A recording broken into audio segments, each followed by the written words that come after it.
that. There's certain games where that pure damage is just insane. It's just 50%. You just come out of the queue and you're just like, where's my HP? Yeah. Where am I? Is it 40% of your max health? Yep. What is it? I believe so, yes. In pure damage. If it was magic damage, it'd be a bit different. But it's pure damage. Yeah. It's current health. It's current health. but most of the time, yeah. So if they're full HP because you're putting them under, you're just, see you later. Yeah, last game we literally saw the ET get blink called. The Axe walked away. Like, the Axe didn't actually hit the ET. Yeah. He got W'd and balls to the face like 4 times, just dead. And the other thing is that it used to be, I remember it would spread the damage, or no, it would put the effect on one hero in the AoE. Yeah. Now everything inside of it is caught. Yeah. They made the AoE less, but it's like, who cares? If 2 heroes are there, you have the Axe. Yeah, the 2 Axe melee call, heroes. You're going to get people. Guaranteed. And now we do have the opening. Seb, I was talking with Paul the other day, and he was talking to me about sitting with Seb, like TI4, when he was working his talent. Yeah. And he's like watching the games with him, and Seb's saying, "Yeah, I don't think I can't do this anymore. You know, these kids, like, they're too fast. They're better than me. They can put more time in. Like, I'm not gonna make it." Yeah. And honestly, he looks like one of the best offlaners in Dota. He does. And last year, I think I gave him a lot of credit, not necessarily for his play, but for his game understanding, for his itemization, his versatility, his attitude, even. Yeah, and then you're like, wait, man, we are listing a lot of words here, a lot of positive attributes. Maybe he's just a really great Dota player all around. Maybe he's just someone you want on your team. Yeah. Maybe that's. And that's actually one of the funniest things. Back when Ike's Mike ran NEL, there was a European and an American one, and the 3 French members, I think it was Funzy, Saxa, as well as Seb, were the ones. They're like, we want to play in NA because it's more competitive. Back when NA was more competitive, actually, and they're fine playing on ping, trying to learn it. Yeah. I just thought that was awesome. Which, by the way, is a rarity. Europeans are notorious ping complainers, which is insane because I've played from Sweden and Amsterdam and Luxembourg, yada yada. You get like 93 ping. Meanwhile, here I am in Florida trying to play on Europe with like 160. We would never. I remember playing EU games on NEL. We'd have like 8 North Americans and be like, sorry, this is the Europe in-house league. So we're gonna have to We're playing Lux. Yeah. No, it's just sad, man. Can't say enough good about him. There's so much as a Dota player. This guy's insane. And now we got the opening, so we got an Ogre. I believe that was actually banned by OG the first game. So now they've got this Mirana Ogre, and now looks like we got a Jerax Earthshaker as well. Obviously, that could move around, could be Seb. I haven't seen him play much. This Ogre hero, I mean, you want to talk about Shadow Demon. Ogre has to be up there in the top 5, like it is. Most contenders, maybe top 3 even after today. And although I believe the win rate was just 50%. I'd have to look through the numbers again, but definitely up there. And we've been seeing him, I believe it's just been 3 and 5 so far, mostly in the offlane. I mean, you get items, right? You get that mice, you get it 3 times, you get a sheep stick all of a sudden, you get 3 to 4 times. And what was it you were talking about? It bases, or maybe that was Gunner, but if you sheep someone, the AoE next to someone else, the AoE actually goes off that next hero. So you can actually chain like 3,000 distance of like multicast. Yeah, that's pretty It's smart. very weird.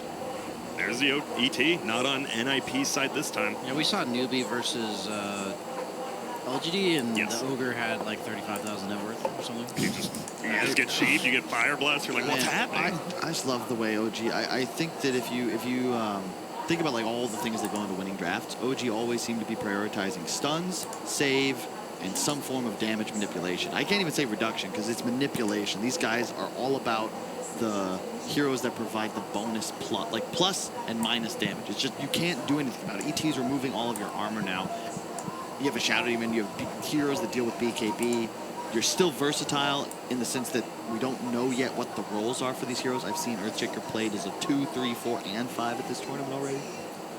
I'm pretty sure this is, like, odds are this is a 3 Earthshaker, but we've seen tops and mid Shadow Demon before. Like we've seen Core ET in the past. So, you never know. You never know, even if it's, say it is something like a Kunkka. We've seen Earthshaker go middle against these melee heroes. Yep. It's just OG. Who knows? Really, though. I'm feeling Core Shaker. Really, exactly. I actually like it more mid, I think, than offlane nowadays. Why? You just like, he can roam around a little bit easier? Or? I feel like if it's offlane, right, you're playing for Ags at some point, and I think that item is so good. the earlier you get it, like it becomes exponentially better, right? Yeah. Like a 15-minute Earthshaker Ags versus like 23, 24, like there are now situations like you have 5 minutes where you're just not going to die because you have Ags, and the damage output is nuts. Like you win that one fight, now you've set up a Roche, and all of a sudden you have the next item on top of the Ags because you have the higher follow. And even, I mean, we talked about OG, where are they putting these heroes? NIP, you can obviously say a bunch of stuff, but we've seen a lot of Soxaline, actually, so might not just be that 5. Ogre, obviously. PPD's one of the few playing it as a 5, so both teams, they're just wide open right now. I think Nip a bit more rigid in this I sense. agree. Like, I think, like, Mirana, right, that's like Fada's favorite and best hero, Yeah. so more than likely that probably is his hero. I'm surprised we haven't seen more DK, honestly. That's a hero that I saw Fnatic use a couple times, looked really good. And I want Nip to bring it out as well. It's a very Fada-esque hero. Yeah, they've nerfed, I think of all the players hurt most. This is something I've discussed with teams, like, it's kind of crazy, especially when you consider the amount of money involved. Like, this tournament's going to be like $35 million. But a player's ability to perform is in some ways dictated by the meta, by what's popular. And this year specifically, I think Fada and Matumba Man were hit hardest because all of their heroes in the playstyle, Necro, Razor, Viper, like everything is nerfed. Even TA, Kunkka, like all of their heroes are just gone that they wanted to play out of mid. Same thing happened to Dendi, if you think about it. The your idolized like playmaking mid hero. And then there was that meta where mid was just like 3 heroes. Yep. Oh my goodness, that meta. Thank God that's gone. Man, both these teams already using a ton of their reserve time already. We saw it last game as well. None of them had reserve time at that last pick. And it looks like that might be the case again. So what do you want to see? I know it's OG. It's hard to call. Is there any hero that stands out against Mirana, Ogre, Lion? Well, Jug. You want to guess? Guess what? For a difference, that's it. Whoa, that's a Druid. Fada hero. Or I guess Ace plays it too. I think they both play Mirana and Lone Druid. Tower push. You got excellent some synergy with the Ogre and my favorite counter to Wisp as well. Why is it your favorite counter, Kyle? Fear. They run away. Like there's all the things Lone Druid wants to do in the game are annoying for Wisp. He kills your towers. He kills your towers earlier than you're ready for. You can't abuse map control as much, especially if he goes for the Radiance build, because like you can play as 5 with bear pushing lanes. You fear the Wisp at like 750 move speed, and you also it's different now because of the way like it used to be like you cancel the bottle ticks and the urn. Yeah. It's obviously Wisp doesn't really play like that anymore. Yeah. It's really the tower push. And you look at the way they lost the previous game, I think they're addressing their critical issue, which was we could not kill towers, notably the mid-tier 1. You don't have that concern when there's a Lone Druid in the game. Yeah, and the bear has like a super low base attack time, like you said. It synergizes with the ogre super well. They're going to have like a solar crest plus bloodlust, and that bear is going to like kill buildings in what, a second and a half or something? Go back to that last game. If the Slark's a Lone Druid, doesn't NIP just crush the game in 20 minutes? If they're ahead by 7K at 15 minutes, if it starts the If it's like that, yeah. So here we go. Look at this. All the reserve time being used by NIP. They've got the ban into pick, obviously. Oh, there's the Wind Ranger ban. They're not risking it. No. Obviously the Alchemist ban. So Wraith King coming up. That means, what are we looking like here? I honestly think who's playing Slark's what? really good. From left to right on NIP, I think that's the 4-3-5-2-1. Okay. 4-3-5-2. Yeah, I could see that. I mean, I honestly like Slark a lot. They had to kind of know this Wind Ranger was coming. What, you don't like Slark? I don't like Slark. He's just scared of the 5-man too much? Yeah, I think Nip recognized the problem with the last game. That's a hero we haven't seen too much of. We saw it a lot coming up to this, including the qualifiers. It's a mid troll. That is. Carry, it's a IO, really- IO. It's a great matchup against Lone Druid, both in-game and in lane. It will be a 3-3 LD, so it will... Oh, yeah, they usually play that, I guess. I think it's a Soxa Morana still. Looks like it. And What is it, wait, mid-ogre? oh No, yeah, yeah. Fada Ogre? Fada Ogre. Dude, Now what is that's a Fada hero happening? right there, baby. Get in, get messy. Push a couple buttons, Hell yeah. call it a day. Does that mean they're going to swap lanes here? Like for players? Like we're going to see a 33 mid Lone Druid? I think so. I mean, 33, I don't know why, because usually when you swap lanes, like, you know the heroes, but when you swap lanes, it's tough. But we've seen 33. He's just mechanically incredibly strong, right? Like, I have a feeling he'll go middle and just have some fun. I have to believe Troll's pretty good against Lone Druid in lane, though. I can't. Just like theoretically, the mischance is pretty annoying for any hero that only CSs with auto attacks. Yeah. But I always liked watching Thompson play mid Troll. He always is very like innovative. I'm curious if he goes like that early diffusal. I'm curious. You brought up like OG making the item choices to help their team. Like there's so many games he's gone Vlad's first item. Yeah. Like, I just love the way he plays Troll. I remember my favorite game. He went Phase, Triple Wraith Band. I think it was like Blightstone Vlad's. So about as gold efficient as possible. He was, and of course, I mean, it helps. I think he had like a Mag and a Wisp, and like a Venge on his team. But there are games Ana goes super selfish, the Midas Slark notably, and then there's games he goes selfless, and it's always just based on what's best for the team. Yeah, that's Dota. That's what makes it beautiful. I really wanted in the showdown screen to show the Ana IO. I want to see how many pub games he actually has of that hero. Have to look it up myself, though. So here we go. Game number 2. NIP currently down 1 against OG. And if you're wondering why we're not going crazy about this IO because you're just tuning in, well, we've already seen Ana play IO once, and it was last game. Yeah, nerds. Yeah, it's already happened. What do you guys do? It's not even new, you know? And if I'm Nip, I learned my lesson. Look for them to accelerate the game's pace. You want to be taking at least 3 towers by 15 minutes. Also, you hear that? I didn't know Mason had a voice line. Which one? The Kookaburra lab? Or the monkey business? Is he just getting bait? Ana's just getting bait by a ghost and a balloon. Bottom, there's a massive... There it is. My bad. They are going to find a fight. Jerix is trying to spam some poison. We're just watching a drum right now. Seth is getting worked, and he will go down. Ace is actually the one who gets first blooded, though. And look at this no-tail. He's got a spirit, and he is doing some work. Peter, nice two-man stun. There's going to be the spirit. Doesn't actually refresh. No-tail, though, has the speed. Nice stun by Fada. 33 picks up the kill. Peter will survive. Thompson. Now they're running in. Nice arrow, and all of a sudden, this is already a 3-1 trade in favor of NIP. It looks like 33 just got a double kill, and I'm just hearing Grant watch the drum being hit. There's a ghost. There's a drum. A 4-on-4. Like, we didn't miss the kill, though, baby. We made it in time. You know? That's obviously not something. It's obviously something you don't see very often. But I was funny. I was like, dude, excuse me. Oh wow, that one. My bad. They just run. Dude, that is 4 kills before the 5-second mark. It was 5 kills before 5 seconds into the game. So it is 3-1 bounty runes, though, so they get back a lot of that team gold. And so the difference in this game is that Nip have the ability to play about 4 times as fast. And OG, I think Troll needs a little more time to come online in comparison to Wind Ranger. You're also not nearly as effective in the mid game. This mid matchup's going to be real important, and Fada, or 3-3 rather, already has a huge lead thanks to those kills. Tons of gold, even the experience already. And we'll see how aggressively he wants to play. That means elsewhere there's going to be a lot of stuns, and it looks like Fada already getting run at, playing this off lane. We know he used to play that. We'll just get hit a few times. PPD up here. This feels like a very tough lane for this Ogre and Lot. Is there a way you can rotate your Mirana up here, or does she not really want to be in tri-lanes? Oh, I think you're okay with this. You just need to look to start pulling creep waves, perhaps.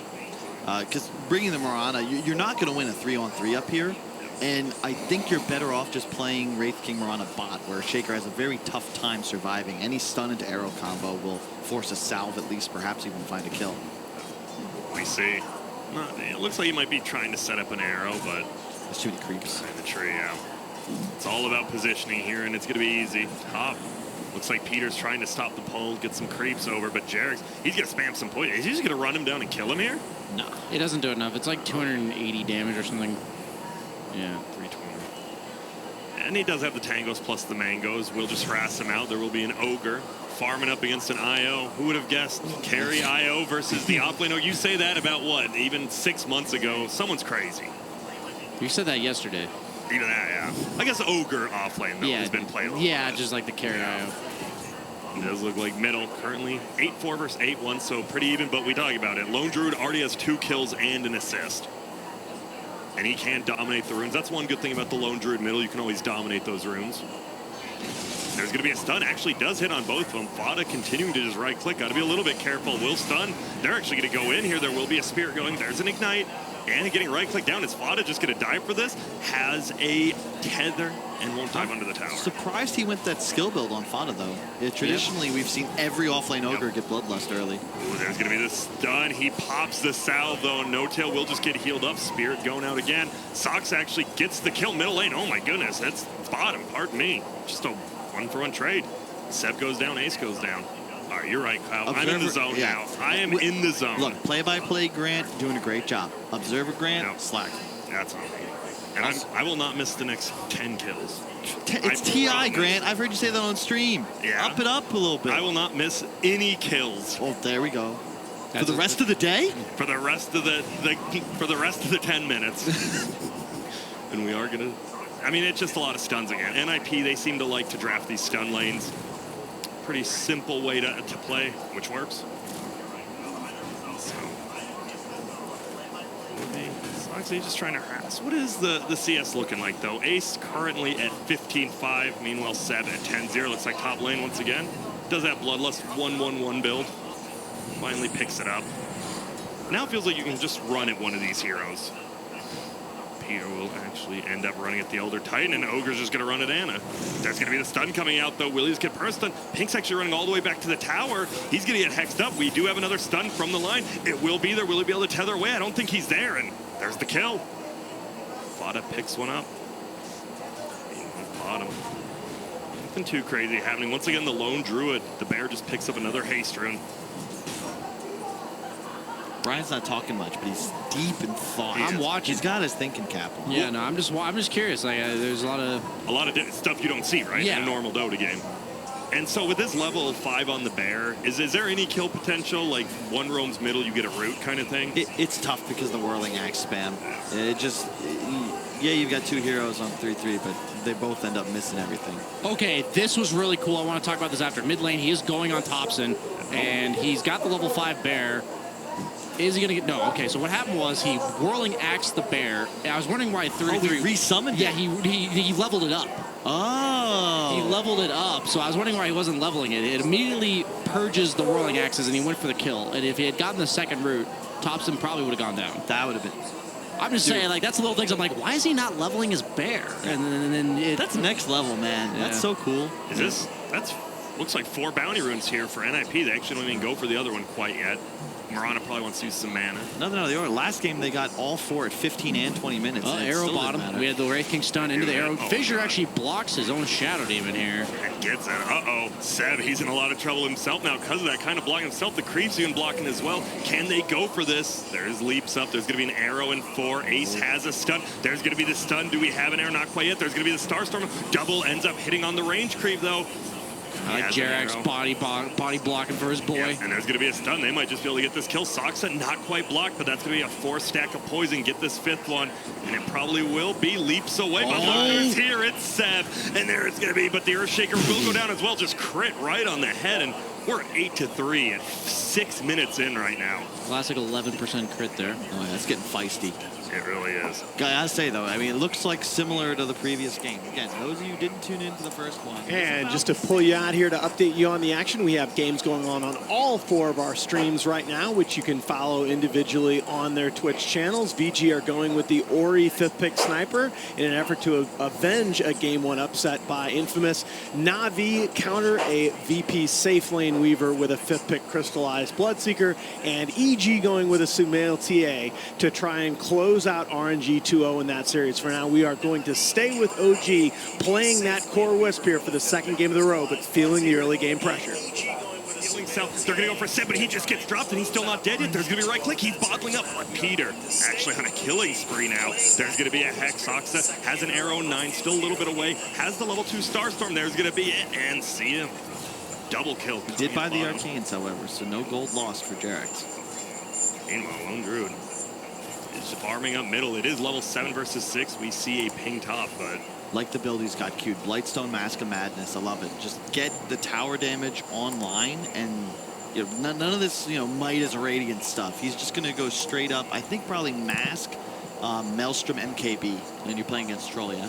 I've seen Mask of Madness Radiance before. I'm not saying that's what he's going to do. I'm just saying I have seen that. Where Would you want to see it here? I'm just saying instead of the Midas, you go for the Mask of Madness to be more powerful. Yeah. And if anyone gets Radiance, it's the Wraith King as well. Yeah, that's what I was going to say. Is he's probably not just because he has a Wraith King. Oh, arrow flies out, won't hit. No root on the first hit. Let's see. No root on the second.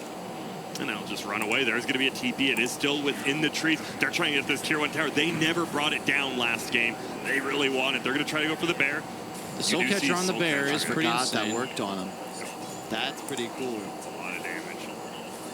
And so it will be the 8-minute rune popping up. But we've got heroes here. 2 top, 2 bottom. They're actually ready to 1v1. It is a regen. No tail, just scoop it up. Peter will cancel it, but it already healed him all the way up. Bottom, meanwhile, they're going to find Jarex. Ace, some skeletons there will be. Doesn't want to quite throw out the arrow yet because he didn't have it. Nice stun, and it looks like Jarex, yeah, he's just going to healing pot and make it away pretty easily. Was arrow on cooldown? Yeah, it was. Yeah, about 6 seconds or so. In my honor, he probably was hitting a jungle creep with it. Now middle, this tower, no tree this time to heal it up. So it looks like this lone druid might be getting that first tower. And Thompson, he's scared because Peter, he's been lurking the whole time. Here we go, Peter. Throws out the hex. Looks like they just don't want this tower to get denied, and it won't. 33 picks it up. They're just going to run after PBD now. He already has the helm of the Dominator on Anna. Gets back. Still farming the neutrals while he's chasing out. This is something my brother loved doing this on was like going back 3-4 years ago. He always said if you could give him some time in the jungle, once you level 5, level 7, nothing clears camps or stacks more efficiently than a Wisp. Especially with the changes to the map, it is very easy to stack at least 2, sometimes even 3 camps per minute. And you're just farming them constantly because the balls will deal damage without exploding. And then when they do explode, when the timer expires, they deal the hero damage to all units nearby. Jarex will get brought down. You said it, just stun into stun. Whoa, whoa, someone's getting dove real deep under tier 2. Thompson, I would say this is a pretty classic Thompson. He might have overextended a little bit. There is no mana for the stun on Fada yet. How much more does he need? Just about 3. Could use it, and he will finally. There's going to be the multicast. It will be a ×2. He's just running ahead of him. Well, just beat him up a little bit, but no kill. Rub of Venom on Fada. This is the first time I've seen an offlane ogre, or rather even a core ogre without one. Very interesting decision, but you don't necessarily blame him because he probably wasn't expecting to play that starting today. Jarex throwing out some poison. Who picks it up? It sucks, and there's going to be the stun again. PPD's here. There goes another stun. He is now dominating. 4 bounty runes for an IP. That was, wait, that's twice in a row. Yeah. That is a lot of bounty runes. Is that pretty much the sole, like, what the sole factor responsible for his net worth damage? It's 12 to 4, too. Well, I'm saying that bounty runes alone, aren't 8 bounty runes worth 3,000 gold? I think so. No. I guess at level 5, what they're like, At 5 minutes, they're 50 each, so it's 250, which is 12, which is 1,000. Yeah. And then on this one, they're 60, which is like, yeah, it's like that's like 2/3 of the net worth advantage is the bounty runes. It's a good amount. So what's going on then? It's 12 to 4 for NIP. I don't think that math checks. No, because at the 10 minutes, they're going to be worth 60, which is 300 each, which is then 1,200 total. So it's 2,200 total. Thank God BSJ is doing this and not me. Top lane, looks like they're rotating in. And back to the game, guys. Sorry about that. Arrow. Oh, I'm a big fan of mathematician BSJ. Thank you. So does that just mean, it feels like, if that's true, OG is just farming at 2,000 gold? At 2,000 gold, that means that their entire net worth is 8 bounty runes. Uh-oh, middle lane, Thompson gets the net on the bear. This is going to be a lot of gold. Will Savage roar, though. Nip have to accelerate a bit. They need to take some towers. Look, I love Nip's lineup. I feel like they have the better draft, but after watching the previous game, I feel like it's almost inevitable. If OG find a way to even this up, drag it out to 25, 30 minutes, I don't know how they lose. And there will be TPs coming in bottom now. It's Seb. Yeah, the Midas coming out on Wraith King, 12 minutes in. And Troll will at some point be the strongest hero in this game. You don't really have a true counter pick to him, and he deals with both the 1 and 2 of NIP incredibly well until the MPV time. Yeah, and he's going Diffusal, as we mentioned was possible. The Radiance is queued up on 33. What's the Wraith King doing? I mean, that's interesting. Maybe like Armlet Blink, maybe? Maybe it's like where you go with that. But that seems like reminiscent of the EG game that we talked about with Control Lifestealer, where you have like a hero going Radiance when the other one kind of wants it too. So, but I think they're doing it because 33 is going to have a much earlier Radiance. Wait, what did he go? No, wait. He had gold. Oh, okay. No, I was clicking the bear. That's why. It didn't have to show his gold. Well, there's going to be a Demonic Purge. Still hasn't skilled up his ult. He does have a point saved, and he might have to use it here. Top's being chased mid as well. Is he, will they find him? They do. Sorry. Could have gone over to that. Yeah, he was holding his ultimate and then got the multicast from the Ogre to finish him before he could pop it. And now it feels like this Ogre, right? You talked about this why offlane Ogre bottom lane. Seb. Moves get stunned, losing all the men. Arrow will barely miss, but I think they can just run in. There's 4 heroes here, and we talk about how OG usually they have the hero advantage. They might. Anna is coming in. Is there going to be multiple? No. It's just going to be Anna at 7. Oh no, you might have came to the wrong fight, my friend. Seb will get another stun up, but now they're just going to go for Anna before he goes back. There's the finger, and well, guess what? No, you beat OG. Use it against him. Wait, going for a kill. It is just going to be the Wraith King as well as PPD. It is the Wraith King's ulti, but it's a decent amount of gold since it was a killing streak. Spree. No, that was not the party Anna thought he was attending. He's like, we're going to turn this fight around. Oh, there's a lot of stunners here. Oh, boy. It's like they're all surrounding him, too. No till. Just farming up top. Lane. There's going to be a Savage Roar coming out now. They're moving around. If they get this route, it will be into an arrow. There's going to be the Whirling Axes. Misses. The Whirling Axes wear off right now. One route's what it takes. But guess what? Sakura still farming in just that jungle. We've seen him. He's just chilling here. Again, it might look weird to the folks at home, but this is the strat. It's what OG has figured out. This no boots wisp, Bassy HOD Ags Rush. You hit level 15, you get the Spirit's hero damage talent, and all of a sudden it's 155 per ball to the face. The juggler. Are you saying he doesn't take the talent at 10? I thought last game he did on the IO. I think he did too. I think he did as well. It's not a massive deal. You take it at 11. It's just Spirit. Yeah, Spirit applies slow. Like it's not a talent that's like immediately game changing or whatever. You want it, but Sox are taking a lot of damage there. Yeah, trying to go for the snipe onto the tanking it for his 200 gold. Greenwell bottom. They're just running. It's going to be Jarex. He just gets stunned up, rooted, and now they're going to go for the tower. But guess what, Seth? He has his blink, but it keeps getting canceled. Damage over time coming out from Ace's stun. It looks like he will make it out, but. You talk about towers, they're already killed more towers than they did last game. And this is going to be their 3rd one, the last tier 1. It's going to be an Earth Splitter. He is going for the Armlet on Wraith King. Probably the Armlet Blink build. It's really the only other option, I think. And guess what? He has the Relic already. This is going to be... Sorry, go on. I'm sorry, but I think we might have... We're wrong in the sense that it is better to have Radiance Bear if you're going to try and end the game early. Yeah, it's a timing thing. Because then you have the Armlet Blink Wraith King, and it's like, it's like about as peak strength as you can get in terms of like gold efficiency. Like gold and slot efficiency is peaking for both heroes. And then they have the Midases, so that even in the event they can't close the game, in theory, they should be able to acquire map control, constrict the map, and out GPM OG considerably. It does feel weird they're both kind of farming the same spot here, and it's taking a lot of towers. I will say, guess what? They got 4 bounty runes again. Did they really? Yes, they did. Holy moly. They're stacking that gold up. Currently 3 towers down. So that's like another, I think 1,400 would be the final math on that. So I'm just believing BSJ. I feel he's got the numbers. That's like over half of their net worth advantage is the 12 bounty runes that they've gotten, since, like not counting the 0-minute marks. If like Lone Druid gets his double damage, can they take? Well, they won't. Thompson actually gets the DD. And he has almost a Diffusal Blade, so that opens up a timing to kill this Wraith King, which I think they kind of have to, like, at this point. I think they're going to hit this along with the Ags on Wisp. They have the Tome being taken on Io because he needs the level 15. There's 2 Tomes, too, so. That's only at the 10-minute mark. Oh, yeah, you're right. It's still the 10-minute mark Tome. Okay, that's interesting. So wait, he just took both? No, I think he, maybe. I feel like he probably did. Oh, that's possible. Because he was real high level last game, too. Seb has the blink there. There's actually a Hex. They might just turn on the Shadow Demon instead, and adds a lot of damage being done. Soxo will get the kill. Seb gets out. And I'm looking at this Mirana, by the way. Soxa has a Spirit Vessel Bottle Wand Arcane Boots.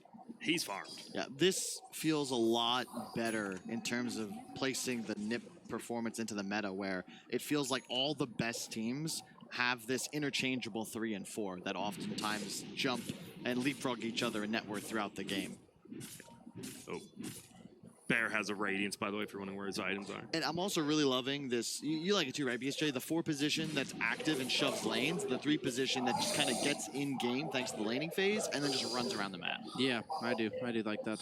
Because it gives you this you don't want to gank the 4. We talked about it yesterday. You don't want to gank the 4 while he's farming the waves, and then you have this strong hero with early levels that's now running at you instead of a 4 position. So it kind of just like you basically have the same effective what you're doing on the map, but instead you have a stronger group of people that is actually fighting. Because the 4 position obviously has less levels, less farm than the 3 early on. Yeah. But both heroes are strong enough to hit creeps, so it's like, yeah, you're just purely benefiting. Ogre's just beefier too. You don't even care if you die necessarily because you're going to be. You just have so much gravity as a hero. By the I way, believe it's mass. Mass. Yeah. Ana just picked up the Ags already. It is only 13, but pretty damn farm. Just farming these jungles. Going to farm another jungle up. Bottom lane getting pushed in by Dyer. Radiant pushing this top tier too. This Bear, very scary. Even has the extra gloves of haste, actually. Yeah, I was wondering about that. He chose to do that, and I think he's like, oh, I've got a really good game. I'm just not going to go Midas. Oh my God, this tower dies so fast. I mean, when do you think of pressuring base? It doesn't feel like, I mean, you got obviously the blink on Earthshaker. Whoa, arrow flies through. Easy 200. Take that, ace. I mean, they're down to fight. Yeah. They blink on Wraith King soon. It feels like as long as you don't get handled by this Elder Titan Earthshaker combo, right? 33 is going to be losing the Bear. Nope, makes it into the trees, but the orbs continuously give vision. There's going to be another arrow. Splits the wickets. I like. Sorry. Kyle's easily amused. I enjoy it. Thanks, Well, Kyle. I just know that you're doing that because we have an international audience. Yeah. You know, Oh, I was thinking about kicking a field goal, but yeah, cricket too. I love cricket. Well, we have another man smoke. of the people. Second smoke in about 2-3 minutes here by OG, and you're nervous. Like, you lose one team, but here, this Bear will just shred your base 19 minutes in, but... You can feel the hesitation from NIP, though. They're respecting the OG team fight. And look at that. They placed the Observer Ward and Sentry. They're just going to run him. 33 doesn't care. There will be a Demonic Purge actually onto the Bear. Ace could be in a lot of trouble. Is he going to lose it all? He does have a wand, though. He has to use it perfectly. He doesn't. He's just going to try to escape instead. Troll taking a lot of damage. There's going to be the Seb Echo Slam. It only hits on the Fada, plus the Bear. Bear's still running away. There will be a Savage Roar. Fada He doesn't have will be resummon. the first one to die. He doesn't. Now 33. They're running him. He's going to have to TP away. Will he somehow make it? No, it's a long TP. Someone else. It was purple. Soxa TPs to the same spot at the shrine. Not again. They both fought to get the bounty runes. They're going to get all 4 bounty runes again, but I don't think OG care about these. Dude, OG just plays such a distinct, Trolls hitting different Roche. style. Like, they've lost literally every single bounty rune this Except game. the first one. Except for Yeah. 1 of the first 4. They are down 18-8, 6K gold, but they're going to kill Roche, and it feels like they're in charge of the game. How? Well, we do have TPs coming in. If you can tell me, Kyle, I think we'd be playing a TI right now. If you Arrow could tell will me miss. that answer. Ace summons some skeletons. There's going to be the put under. Seb actually goes to the backside, but Peter does get a nice hex up. Will get a stun on the IO, but the Troll's just chasing. Will get stunned up. Ace will finally pop that ulti. Finger goes, doesn't even do that much damage. The Bear is alive, but he hasn't resummoned because he doesn't have it up for another 8 seconds. Ace, he's just in here. Goodbye. Not yet. He has the armlet, toggles it up. They actually turn it. Spear Vestal is on Thompson. They get Thompson first. Ace goes down as well. And now they're just going to be running him. Sock's actually doing so much damage. Has another Spirit Vessel. Throws it out. No Tail in a little bit of trouble. Goes down. Triple kill for Soxa. Roche is at 30%, so maybe they'll see this. Oh, Savage Roar. But Oh, he the does fear get the doesn't ulti cancel off. that, huh? Okay. Seb running. All it takes is one root here. Won't get it quite. Soxa hits the air, though. Will be a Tuesday and Sun. He's just going down. Soxa is... Give him the rampage. Oh, my goodness. He's coming back. He could. This might be a rampage at 21 minutes in for a support that you don't think about giving it to him here. You just want to get these kills as quick as you can. There's going to be a beatdown. Jerix will be the one end up dying. Soxa will throw out an arrow. It will whiff. But they win a big team fight there. He's got a full mech on Mirana. This Mirana He's huge. How much damage did he do in that fight? We can see right now, my friend. Oh, my God. Oh, my God. 5,000 damage. What? Holy smokes. Wow, 4 Starstorms used that fight. 5 arrows. 6 Spirit Vessels, Yes. notably. Crazy. Well, there's going to be a double damage. He's like, I'm the MVP here. Thank you. And it just doesn't feel much better watching 4 positions that are selfish allowed to play that way. Yes. Man, not to name teams, but I did see one of the best Rubik players in the world end a game yesterday against an OG Magnus draft at 40-something minutes as a Rubik with no blink With a dagger. mech. With no blink dagger, and I was tilted. With a mech. So, What was that? is everyone just going to be? Is everyone just going to be farming around this Roche now? It feels like neither team really can afford to give the sub at this point. No, but Has a berry summon it soon now. neither side can really fight in the pit effectively, though. I think Nip have a big edge right now in a team fight, but OG's like they have Elder Titan, they've got poison spam, and they have the. You don't want to enter a choke point against this OG lineup. You will lose. And Earthshaker going Lotus Orb next after the Blink Dagger. What's Thompson headed? He's almost got BKB. BKB, 200 gold that's- off. Ooh, Dust gets popped. No one here, though. I guess they're scared of So the bottom multi. I was wondering. I wanted to ask it last game, but I didn't. So will you know if the IO orbs hit a hero? Yeah, Like, they even blow if they're up. invis, they do blow up. Yeah, they Okay. do blow up. So It's kind of you like Spark Wraiths or whatever. Gotcha. If you're smoked or invis, it'll still hit you. Okay. I just didn't know if like you see the Yeah. see it as the player. Okay. I was wondering if that's why he dusted, like he saw his orb hit something, but no one was there. So there's 350 health talent taking on Fada now, and a solar crest. So he's a beefy boy. And the multicast Midas. How They much are did he smoked get? up. He only got the 2x, but it just feels so good either way. And they are smoked up, looking to make something happen. They have the BKB on Wraith King, so even though they have the mana burn against his ultimate, it doesn't work Oh, through no BKB. tail. This is not where you want to be either. This is a nice pickup to get early. Ana is there. There's going to be a solar crest. Oh my goodness. There's the Seb. ulti by Seb. Is it enough? Fado will be able to just run out, though. There is going to be a fear. They're trying to run away. Seb actually goes down. They just have a little bit more of a net worth. Or do they? Thompson with the BKB is just chunking him down, but Ace is trying to chunk down Ana, trying to keep alive Thompson. This is the course. There will be a stun up 33. He's looking like he's in a lot of trouble. No Tail actually never ended up dying. Ace, he's in a little bit of trouble himself. He already used his wand. He doesn't have any mana, and all of a sudden, Soxa is godlike, though. Double damage. He's getting run down. He didn't make it uphill. He's going to die as well. What's The happening? tip goes out. That is a godlike Soxa. He just gave 800 gold to Thompson, and I think this is a Roche. Maybe not. Maybe it is. This is a bloodbath of a game. That play by Seb was actually so sick because No Tail ended up living and doing so much in that fight just because he blinked in and was like, take my body as I echo slam you. Yeah, did you see him just follow the lone druid, just removing all of his armor as the Thompson troll beat into him? Oh, and look at this Peter. He's just going to get beat down. The and orbs are starting. God damn, I just love it so much because right before that fight, you know what Ana picked up? That's right. My man wolf. Balto, plus 30% damage the entire draft. We talk about OG. He picked it up after the fight. Are you sure? Yeah, he picked it up when he was chased. He used it to kill Peter, though. Okay, it's fine. It still was That's good, yeah. same thing. And he has it now, yeah.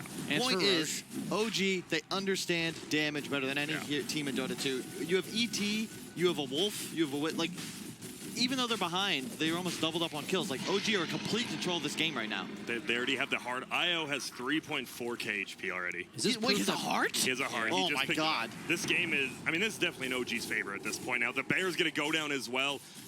It feels like this he have timing. another one? We're going to find out. Nope, 80 seconds. Dude, This is scary. honestly, I think Just OG go just base? wins. Honestly. Just go base. Let's see. They're going to go for this tier 2 tower first. It is bloodlusted, so doing a little, well, not any damage to Thompson, because guess what? He's got We've got a Terrestrial heart. Regen. Oh, it doesn't tell you the regen you get from the Yeah, item, it does not. IO has 287 health regen, They know there's no bear. and it's like 1.5 at max level, I think. Feels like rats, unless you get some sort of crazy arrow into something nice. Absolutely perfect. And there it is. They actually jump in. Peter might be the first one to die. He goes down so damn quickly. They're just running at the bear. He might die. They will run out. They know he doesn't even have a bear to summon. There's going to be a Seb ulti. They bring down 33. Ace is now getting run at. He does have an ulti. And they just let him go. There will be a Hex, but you're not killing. You don't have enough damage to kill the Sio, right? You just don't have anyone who can deal with him at this point. Dude, they're just That good. they're just 5 boys playing some dotes, you know. Oh, and he took that. I love it because he knows they're ending the game early. Takes the Soul Catcher illusion instead of the EXP. And they're just gonna. Are they gonna head bottom here after this Rax? We'll see. They can't because there's a tier 2. The line top. There's so much gold top. They still, just towers. And OG, they finally get a gold lead by killing 2 racks. Yeah.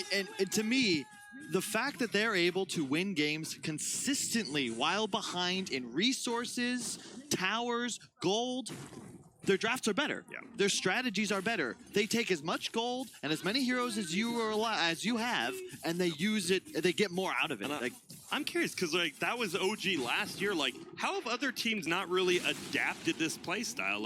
Right? Is it just the players? I don't really know because it feels like you'd think someone would adapt to this as well. You can't teach this though. You cannot. Think how many unselfish superstars exist, really? Not just in Dota, but in life. Yeah. Seriously. Not many. OG have 2. Yeah. And guess what? We've got a Maelstrom already in the IO. Not even that close to 25 yet, but it doesn't matter. He's just doing so much damage, sitting on top of this troll. There goes the tier 2. They're running the base. There's just a damage problem on NIP now. Well, NIP's trying to trade here. They do a lot of damage to towers. They have the Bloodlusted and Solar Crested Bear. The problem is you've already lost. But look at this. They're just going straight for the throne, my friend. They're going to try to bring down this tier 4. Will they be able to? They're going to have to start TPing back. There goes one tier 4 OG.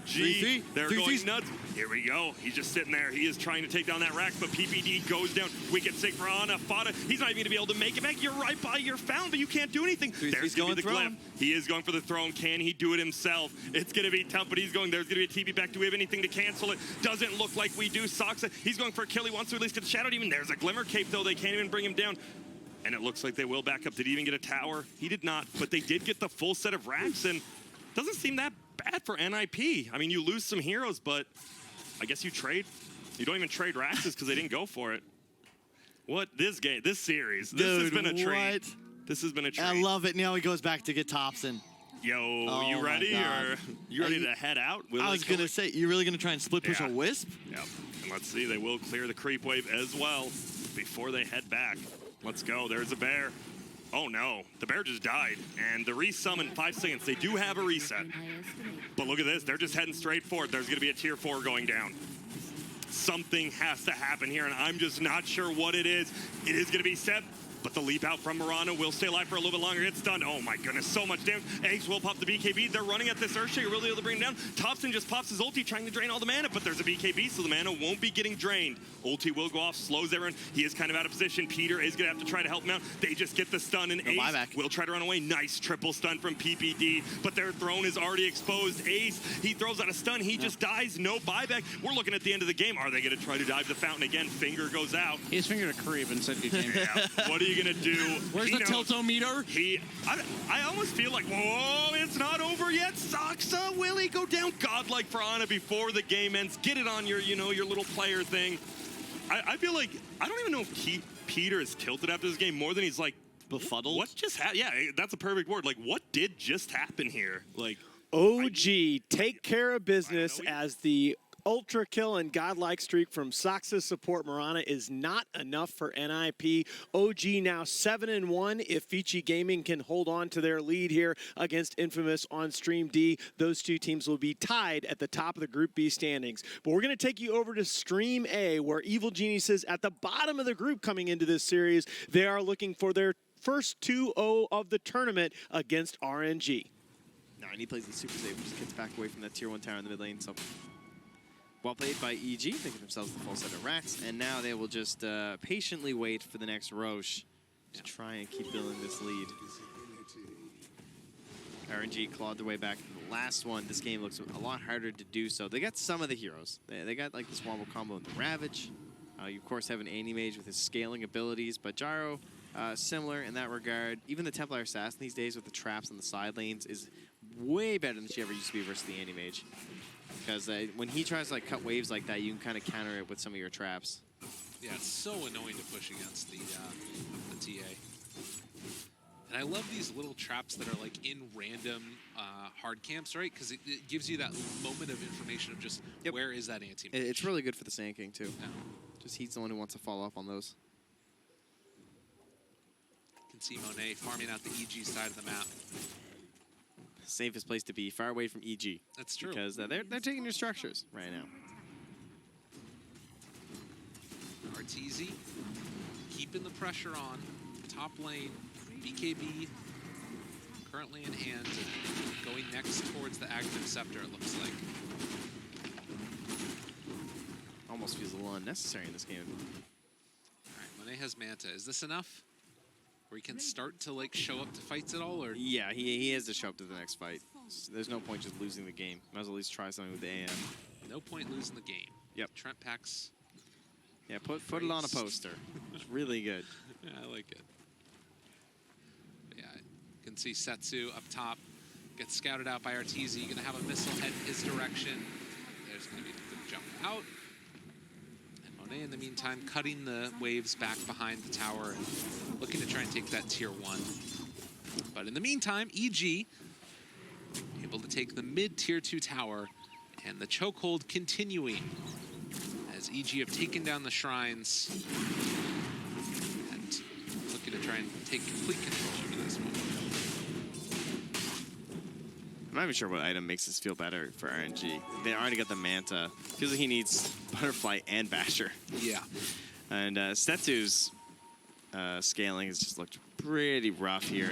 He's trying to get himself into a Maelstrom next to go with his Veil, so stacking up all that damage, but you've got the BKB on the T8, the Gyro, 10 seconds on the Gyro even still sitting there after all this time. Might even wind up on a fly sooner than later. Jump forward, Afu. I mean, he didn't just stand a chance at all. No. It's real bad. Lanham maybe trying to set up for a fight here. No, he realizes that as soon as there's multiple heroes in the area, you have to back out. All right, well, EG continuing again, just forcing them back to the high ground. Super safe Dota, and it's going to be that was like 3 minutes. That was maximum Roche. Thanks, Gabe. No problem. I see how it is. Oh, sorry, Gabe Big N. Yeah. Gabe N. Yeah, my name doesn't have an N in it. Uh-oh. Monet? We're by S4. S4 is taking cleave damage, and he's sitting on the trap. They jump forward. The Burrow Strike turned against S4. Miss on the Maledict, but hits on the dust. Setsu dodges the arrow. RNG. Whole lot happening there. Let's get out of here. There's a 4,000 disparity, or 4,000 gold disparity right now between the bounty runes. I thought you were going to say between the TA and the animates, because there's also that. Yeah, that's true. You ain't lying. TA, Deso done, and I think this is a Daedalus coming up. Yes, it is. Complete. As well as the Yules for S4. That also means no buyback. I don't know if it really matters, though. You don't need buyback. Like, EG is so far ahead at this point that, like, every fight that's going to be taken is going to be on the I mean, RNG if you lose side a of the fight, map. what are you buying back for? Right, exactly. Yeah, nothing. Great. Roach pit. Just wondering, is this Roach up right now, or is that what they're doing? They need to get out of the base. They need to... I mean, it's just so hard, right? Like, everywhere you move, they need to go as 5. And right now, they're underneath a ward. They're trying to take these ones out. Arteezy moves in closer to position. The arrow, long range. Oh, Arteezy's there. Stunned for the moment. Still holding on to that BKB. Not deciding to pop it as of yet. Setsu's just going to retreat as well. It's more time being bought for this anti-mage. But the root now... onto that Sand King, they dodge away from the arrow, and RNG is holding on. It's not great, but, you know, it is what it is. They're not feeding. Yeah, That's exactly. pretty much all you can really credit and kind of hope for at this point, frankly. So if you're Monet in this game, what's your goal in the fights? Like, do you try and show up at the last second? Do you wait for, like, your team to be buying back? It feels like they're just trying to delay as long as possible. Well, ideally, he just has to watch out for S4. That's the big target for him in these engagements. It's just, like, not getting Burrow Striked and then chain stunned down. So he either needs to target S4 or have vision on him so that he can get the counterspell off. Okay. Ideally, he wants to just kill Fly, because Fly's, like, pretty easy to kill and has a big impact in the engagements because his aura is just constantly going, but that's what S4 is all about. He'll just be guarding Fly, making sure he can cast his spells or create essentially initiation situation. Okay. All right, they have the sleep. They're not going to go for the arrow. You had mentioned the need to finish off both Butterfly and Basher for AM, and it definitely feels like that's what's needed as Roche is about to respawn. Far away. Yeah. I mean, he's getting close to having the Eagle Song at the very least. Also, talents, not the worst thing in the world, like the blink cooldown, or honestly, the uncontrollable illusion. Both are good depending upon what you need. Yeah, I'll probably take the blink cooldown. I haven't seen the illusion one in a while. Yeah. Look how fast that roast died. Holy. Like just started it. Just cheese. Good to go. Sumail ready to walk down a lane now. This Evil Genius has 15,000 gold lead. At just like 30 minutes or so. Yeah. Not even. Buys a medallion after the roast on fly. Just helping out the team. Wants to get a Solar Crest eventually. Yeah. Tier 1 tower down. Monet. Split. Pushing. You gotta do what you gotta do, man. All right, hold the high ground, team. I'll be back eventually. Got things to do. Yep. Gonna try and win us a Dota game. He does have the Eagle Song done and is close to finishing off the talisman. He's actually pretty close to a butterfly. But Sumail is coming right now. Fast and furious. The sleep there onto 2. Another nice little hit there. Sumail gets caught by the Maledict. And Setsu already dead. And he might need to buy back in this one. I would certainly think so. I guess try and bait them in first. There it is. Comes out. They've got him caught. Afu in trouble. Fly by Ghost Scepter, keeping him alive. They need to kite out this BKB, but it's not going to happen. And after having bought that blink, that means there is no Tidehunter in the next fight, but they did manage to find the 1 kill. Triple buyback still. No Tidehunter, no Ravage available. Bit of a flubble now. There is the butterfly. All right, team. I'm here. I'm ready to engage. Let's see if they can do it. Guys, where'd our buildings go? Monet moving over inside. Can jump if he wants to, but it's not busted easy. Too. God. Oh, it's just too tough. It's really, really hard without Ravage. I mean, Sumail has his cheese because he already bought his BKBs. RTZ, I think, handed it back over. Yeah, Monet is just back to farming again. I mean, he gets so far. Oh God. That's yeah. He did not blink for the rune this time. Learned my lesson. So no buybacks available for RNG now, but they will smoke up, see if they can possibly bait out Monet, land him an Afu in the area. Well, counterspell, but he's just leaving. His team is gone. And Monet lift up Eul Scepter, gotta run away. Afu's dead too. They have no buyback. Monet. All right, finds crit. Not gonna work though. The illusions get worn out. Have they found him? Setsu looks like he should be okay as well. Has the Maelstrom done? God, this is such a sad game for RNG. It is so tough to do anything at all.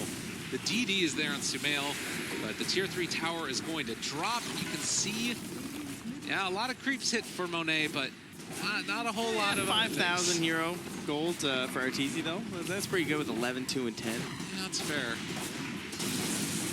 So this is going to be... Oh, that's XP.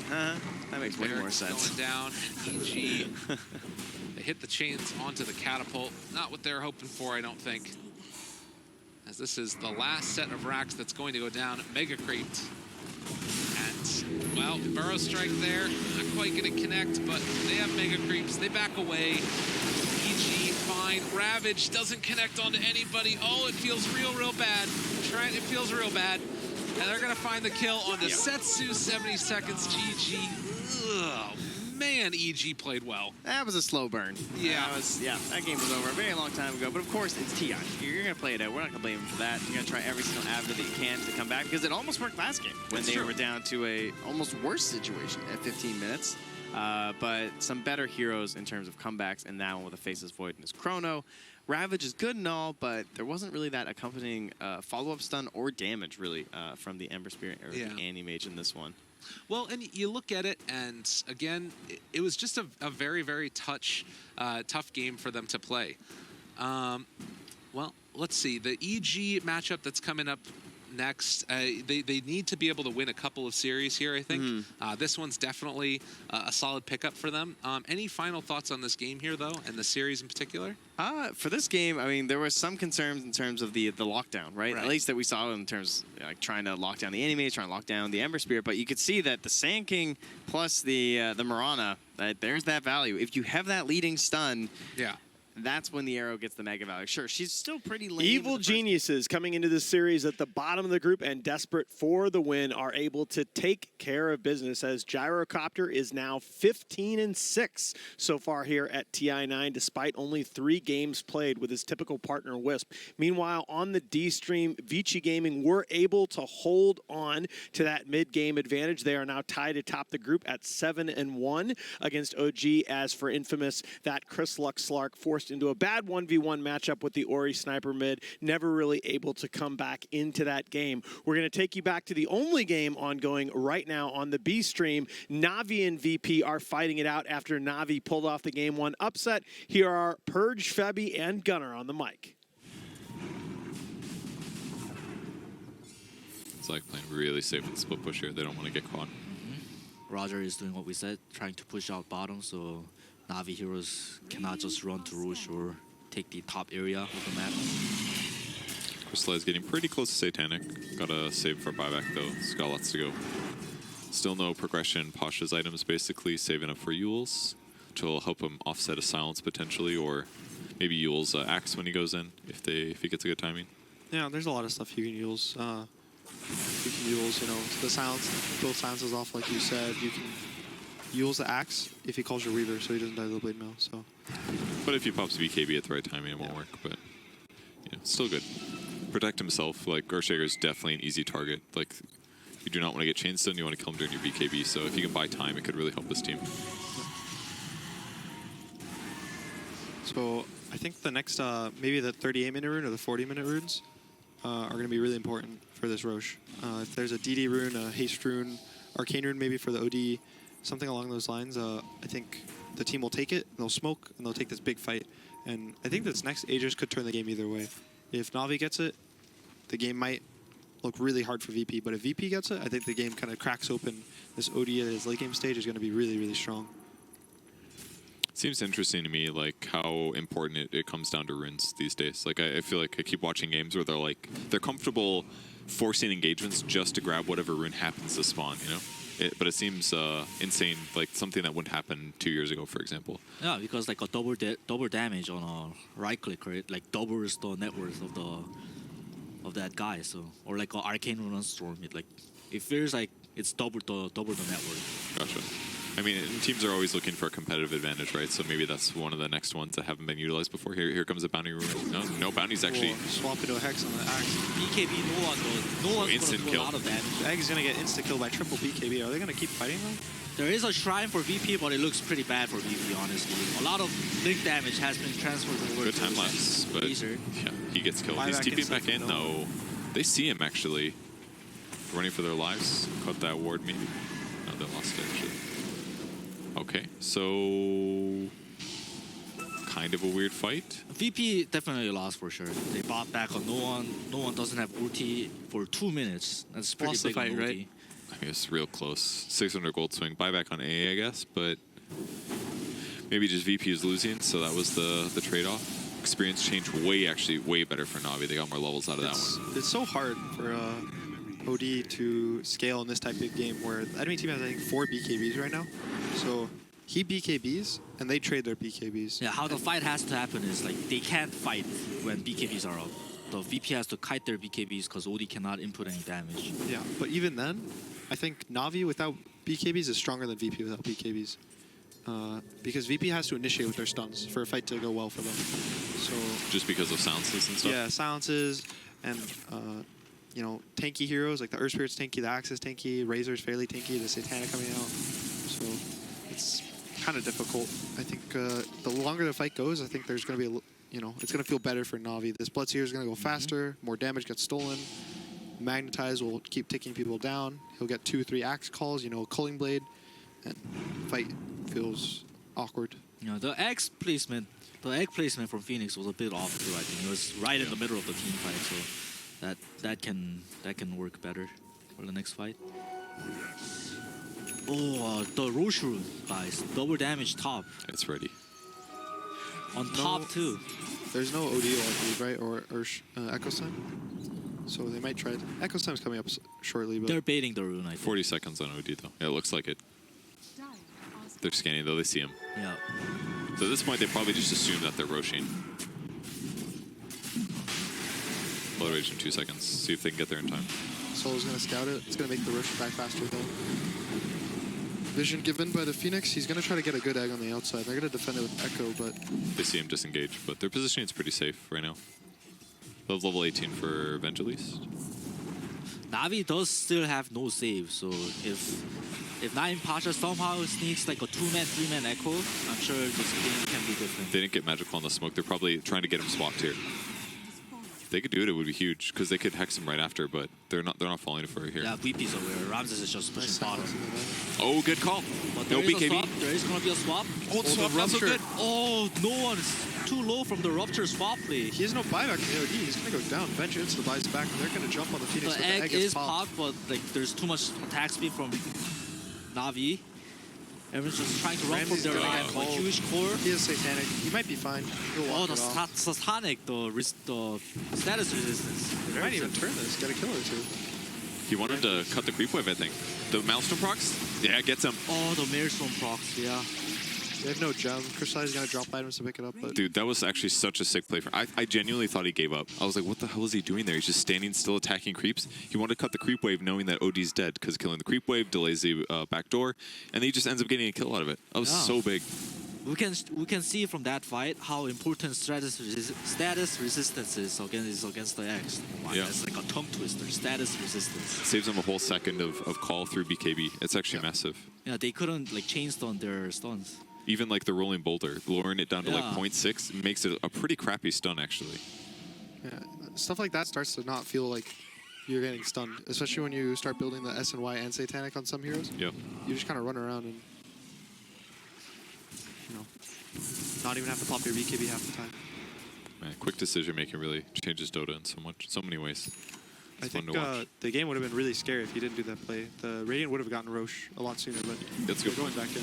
Yeah, they will take it, but I mean, if Earth Spirit's alive, then they just confidently go for it. Oh, 4v3, we've got area control. It Now might it's have been harder. game. It was like 100 seconds on OD, right? So they can go Roche, march down mid. Just helping them push here. It does give him vision, I guess, but I think they're probably happy with Nine the minus Pasha. It looks like he wants to try it. He gets back the cold feed. If he would have gone, Well, Ice maybe. Blast is gonna connect. Blizzy doesn't have blink for 8 seconds though. There's no way. I think he's dead. I don't know. You were right. Yeah. Wow, I'm so good. This is why I'm an analyst, guys. If you're a player, would you live there? No, Okay. I was dead. Clearly. Happens to the best of us. Yep. So Navi's gonna try to force high ground. Yeah, they give Aegis to Razor because they want to go high ground. Razor is the tower hitter, so it's logical that Razor gets the Aegis. Does the Razor? Yeah. So they have two Satanics now.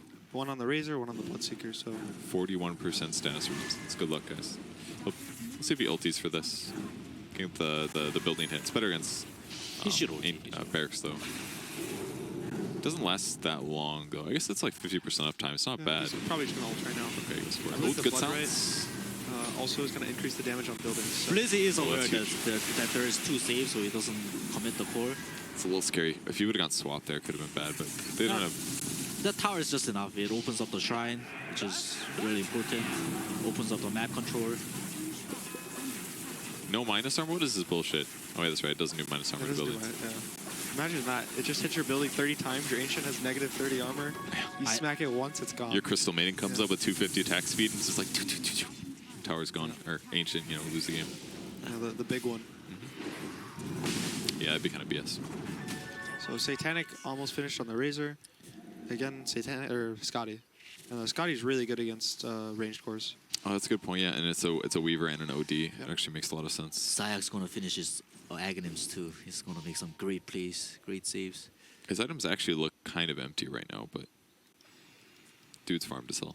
Yeah, the Aether Lens is really good for the Ags because usually you have to be almost in melee range. It's like 200, I think. Yeah, it's like this tiny little circle. Yeah, so the Aether actually gives you a little more breathing room to freeze enemies or freeze your allies. Plus, you can place boulders a little bit farther away, Yeah, sure, everything helps. I don't think it changes your roll distance, but your kick distance also helps. Does it? Okay. grip distance. No, Yeah. these are all so big. It's literally just for mostly for the the eggs. So he's gonna finish it. I think that's gonna be for like the Razor when he goes high ground. When they're doing the swap shenanigans, like the swap into sheep into an echo, he's gonna blink him in with the BKB. He's gonna freeze him, kick him out, maybe silence a couple other heroes, turn the fight, and that's how they're gonna want to play it. It looks like the top two structures is what Navi has their eyes on. Yeah, they're gonna take the shrine out, take this tier 2. They're going to start that choke maneuver that a lot of the teams have been doing these days. How would you describe the choke maneuver? You take all the outer towers, shrines if you can. So once you take out the shrines, you lose the ability to like rotate into your jungle and buy back. So now all the fights are going to be 5v5 for the most part, outside of the base. Once fights are 5v5, you can't. The team with the higher net worth is going to win the fights most likely. So the losing teams, because they can now buy back and make it a 6v5 or 7v5. Yeah. Or if they're retreating, you can TP behind them and cut them off as they retreat. Yeah. So now that you can't do that, you kind of lose as part of the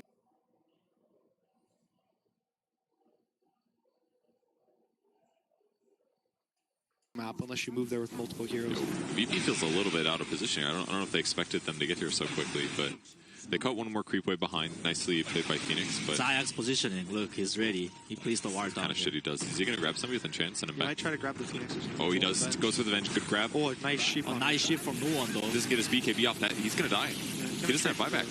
Venge doesn't have buyback either, but they might not want to push without the Earth Spirit. He's really crucial. That was good. Vegetable does not care, so he's going to walk up high ground and take a lot of damage. Jeez. The newly fresh purchased MKB.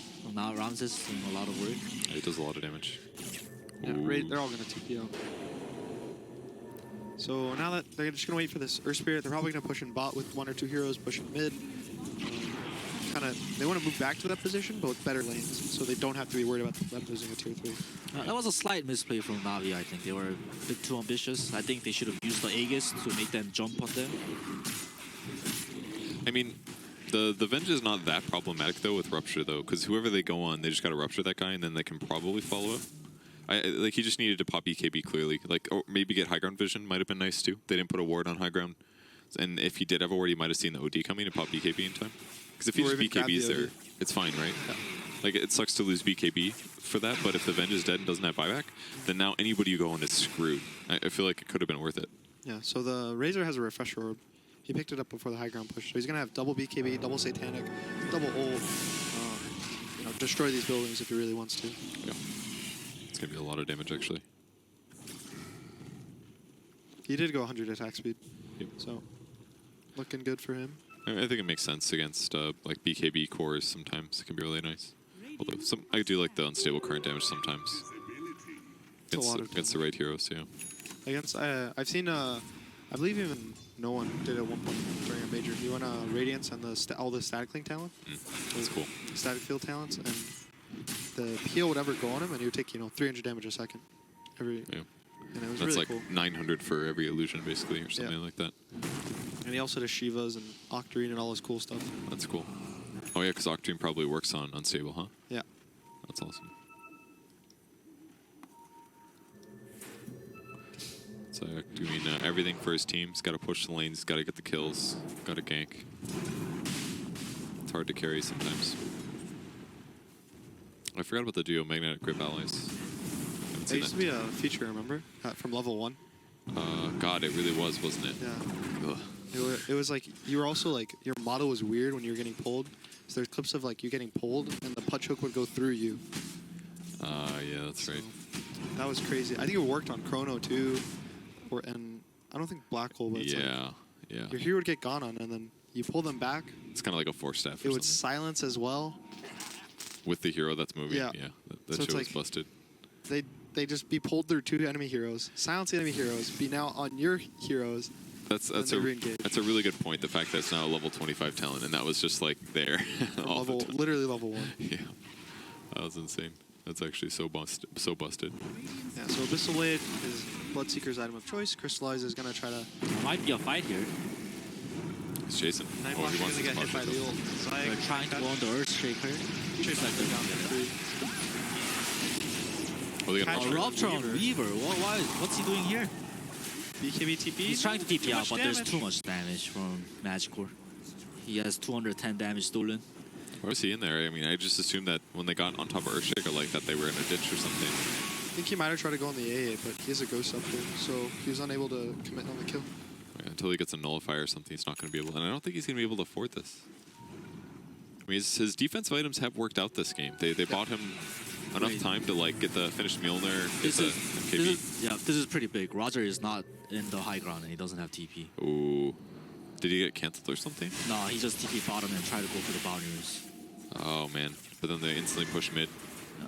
Luckily, Razor's ulti's not up. 5 more seconds.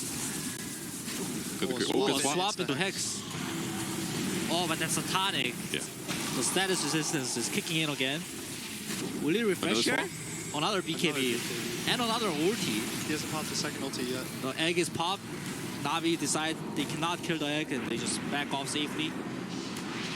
Oh, OD kind of like screws up and he Astros and Surf. Oh, man. No, I'm a little surprised that Na'Vi didn't turn around and fight that, I guess. Once the refresher got popped by Razor, I assumed he would like pop his second ulti. I think they BKB tried, fight. but the egg was popped and Na'Vi decided like all their blinks were getting off. Yeah, I didn't see the supernova. That makes sense then. Yeah, so they decided to back off. Well, on the bright side for VP, once they get Ags, which they do have now in Phoenix, they have a good save now. They can actually save one of these guys that gets grabbed. He can also laser in the fight. There's 2 strength heroes, also Bloodseeker and Razor are also going really tanky. So this laser, the Sunray is going to do a lot of damage. Because you can Sunray while you're egging now, right? Okay. Do you think he should have gotten eggs faster this game? Like, he bought it 4th item. He could have bought it pre-Shiva's, skip, have Halberd and go eggs instead. I think the eggs is okay, but it's more important to actually have your egg pop with these, like, Shivas. The aura still works for the attack speed slow. Halberding a hero before that you pop the egg. Making sure your egg is like a strong egg rather than making, you know, Sunray a little stronger, saving an ally a little stronger. Or turning Supernova into a disruption, basically. Yeah. For 4,000 gold. It also resets cooldowns. They did spot that Roche is alive. Both teams are aware of this now. Ooh, they grabbed the bench. He does a BKB again. Wait, Blizzy is coming. Oh, that fissure actually messing them up. The Weaver couldn't get the kill during the stun duration. Blizzy is going to come in with a core, I think. There's going to be an Astral on the Weaver, though. He has a BKB still up on the Weaver, but Echo Oh, on huge the back echo. line. The backline, anyway, it's actually not. Ice Blast hits Weaver, though. This is actually kind of bad. He can't Satanic now. He's fighting to death, but that's it. He goes He has no down. buyback on the Weaver. Roger's egg is just off cooldown for 2 seconds, too. 1 second? 1 second It's is not worth up it. now. He has buyback. Earthshaker at the bottom of the fight might go down. He has 100 HP. Zaya gonna commit. Oh, The Bloodseeker sees him. Oh, Blizzy. OD doesn't blink have 1 BKB. second. This looks pretty bad. Magical catches the Earthshaker on the top of the fight, but OD gets out. The Venge bought back as well. And the Phoenix has buy, but this Weaver, no buyback. 5 minutes. And Earthshaker too, no buyback. If Na'Vi is aware, Earthspeed should just buy back. Yep, they're aware. Earthspeed should buy back and go, go, go. Oh, he thought he had money. For boots of travel. Oh, no, now he's got to slowly walk across the map. He's got to kill the bot creep wave. I think that's one way. He's selling... He's got GPM talent. Maybe he's waiting. Oh, just wait 30 seconds. It'll be fine. They're going for Throne. Oh, They have all of their ults. I think if they get maybe a good swap into a sheep, that they can turn the fight. That is true. No one does still have the hammer. Oh, big hammer. He has a refresher, but he got silenced. Oh, the refresher. Razor does have buyback. He's the gonna buy egg, back. the egg's gonna pop. They might do this. No, yeah, egg is It's gonna got more pop. stun duration. No one's BKB is off though. Oh, so close. Zayek's BKB is gonna run out. The OD is gonna ash for himself. Crystallize is gonna heal so much from these creeps. Oh, a nice blink from Noah. It's gonna get to the top of the fight, but he's gonna get chased down and brought quickly down. He has no buyback. That's got to be a thing. Roger is Listen, flapping his wings, but it's not enough. GG's called. Yo, what a series from Na'Vi. Taking 2-0 against VP. I think if you ask like a poll or something pre-TI, like, oh, would Na'Vi beat VP in a 2-0? It's like nobody that would say yes during group stage. I mean, VP historically has like kind of iffy group stage performances. They usually do like mediocre. They get some losses, and then obviously in the end, they don't always perform. They always perform under expectations at TI, but to assume that they would just get outplayed twice in a row. I mean, it was the same Na'Vi lineup, so I think VP is definitely going to learn like, oh shit. And I think this is the lesson that every team has now learned against Na'Vi. It's like, don't give them this try-hero setup. Yeah. Because they can execute it so well. AX it is working wonders for them, I think. This A hero, I think you should ban it against them. They're so good with it. A lot of teams have been banning it consistently. It's just it makes your solo kills so easy because you never have to worry about lifesteal. You never have to worry about Satanic. The only good thing that Satanic does is status resistance. It doesn't guarantee a full heal. You can't use cheese. It's like the ultimate spirit vessel. You can't and, mech, you can't wand. Yeah, and it also counters all those other traditional heroes that spirit vessel counters. Na'Vi, after splitting their first 3 series at the event, pull the surprise 2-0 result over their CIS compatriots VP. They are in good shape in the Group B standings, looking like they're going to make a run at the upper bracket. Meanwhile, we shift over to Group A for our 4th set of games on the day. Mineski facing off against Chaos on Stream C, with TNC and Newbie just about to get to that end of that draft in Stream D. We are going to take you, however, over to Stream A, where Team Liquid, with 6 out of the 9 teams in their group already at 3 games or more, their upper bracket chances may depend on taking a game here off of LGD, currently sitting in 2nd place in the group at 6-2. Here are Toby and Sin to bring you all the action. Really high win rate. How many picks did you say it had? 20? So, yeah, it's been picked 20 times with a 70% win rate. Okay, so that's 14-6, is it? I think. Yeah, Let's just say 70% win rate. 14-6 because 15-5 is 75, so it's 14-6. Okay, that's really good. Yeah, That's a really good win rate. yeah. And it's also just a nice combination now that LGD have. Like, it feels like they got a lot of single target focus. SD, in my mind, like, it just like when you purge up the Ember Spirit, like, what's he really meant to do? And then you've got this team fight between Gyro and Tidehunter, the single target between Lion and SD. A lot of amp that can already come out as well. Control and Sin, you were asking for this. You were asking for this. I don't know if it was at the end of our last Liquid game that you said this, but you're just like, why can't we just have mind control on a hero that he can just do a lot with? Nature's Prophet, bring him to this. Yeah. Because they've always been like, they've been picking, like in the games we had earlier today, Mind Control was picked first phase without fail. It's a bit different, though, because what I was saying was if they want to pick Mind Control's hero early, I think this is the type of hero that they should pick, where it has laning presence, it's hard to shut down entirely, and if it has a tough game, it can play off its teammates very well. The problem that we had was when Mind Control was playing other offlaners that were like dependent and then had a hard time. And then they couldn't really find the balance between how does Mind Control play into this game, how do we help him while we also help Weah, who's been struggling a bit in some of his lanes. So I like the Nature's Prophet pickup theoretically for Liquid in the first phase, but I don't know how much I like it here. It's not a good matchup against Tide. That's a lane matchup that Tide loves. He gets Kraken Shell, the Treants deals 0 damage, you just farm. And against Gyro and Shadow Demon, he skills Flat Cannon, he kills the Treants together with Shadow Poison. He solves the problem, though, that we saw from Liquid, where they couldn't early pressure. Absolutely, and, they have push. And like Prophet jumping in with Pugna, you can push a lot of lanes, but that's also assuming this will be a wee Pugna. And then a Miracle Ember Spirit, if that's the way you actually go down. But very likely, though, what yeah. they're going to do. Yeah, but I'm just wondering with the inclusion of Lion, like, if you just like prioritize that Pugna into the mid, they banned the Meepo, so LGD is still feeling that maybe this could actually be a support Prophet. That's or support, absolutely an option. or even just like a 3-position Pugna if we take a leaf out of RTK's draft book. There's plenty of options here for what Liquid can do, but I still think they will do the Weeha, Pugna, and the Miracle Ember. If they do anything different, the Nature's Prophet could be a 5 for Kuro, and then they pick a different offlaner for Mind Control now that they have. But they had the same amount of information when they picked the Nature's Prophet to begin with. Yeah. They don't see any extra heroes. They've only bought themselves some time, so let's see what they're going to do. They ban out the Kunkka, which would give LGD insane team fight, and it's a maybe special. Yeah, and it's a Drow Ranger. Drow Strat. So that's a Miracle Drow, which means it's a wee Ember, and you're pushing either Pugna or Nature's Prophet into the 3 It roll. is a 3 Pugna. It's one of Mind Control's favorite heroes, so it will be Kuroki playing the support Furion, unless they put support Pugna. Yeah, that's what I was possible. thinking. Like, I've seen Kuro do it before. Kuro has played the Pugna before. And that would be the way it would go, too, because ET is still going to be played by GH. But how do they lane this, then? This feels like a 6 Storm game for maybe. I think he really wants Storm. Do you think he'll have enough time, though? There's plenty of fragile targets. They have the stuns. They have the team fight to set him up for success. It's one of his favorite heroes. He can jump the backline, which is really what it's all about against heroes like Pugna and Drow. But if he doesn't have immunity, though, like and Drow hits the gust, he could be like really heavily for sure. trapped. There's always the danger of that happening. Okay, totally different direction.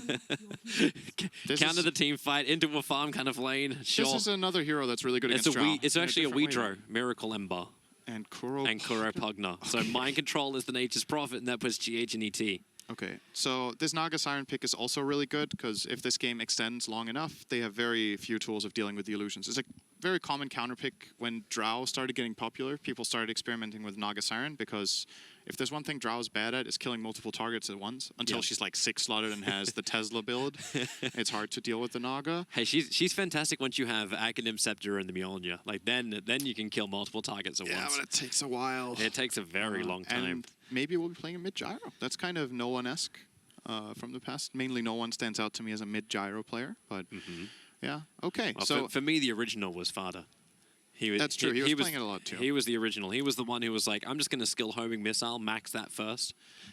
So we've been talking about Liquid as this, like, in this phase where they're kind of showing all sorts of things, and there's not like any.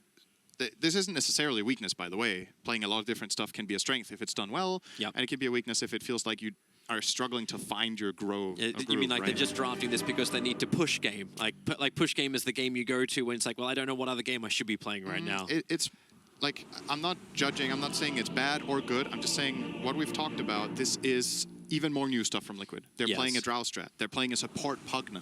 There's a lot of new stuff being pulled out here. So I feel like either this is going to look amazing or it's going to fall flat. And judging from how Liquid's tournament has been going so far, I think there's reason to be a little bit concerned for them. But let's see how they pull this off. Their laning is something very special in this game. I love these pitches. I don't think these are the right lenses.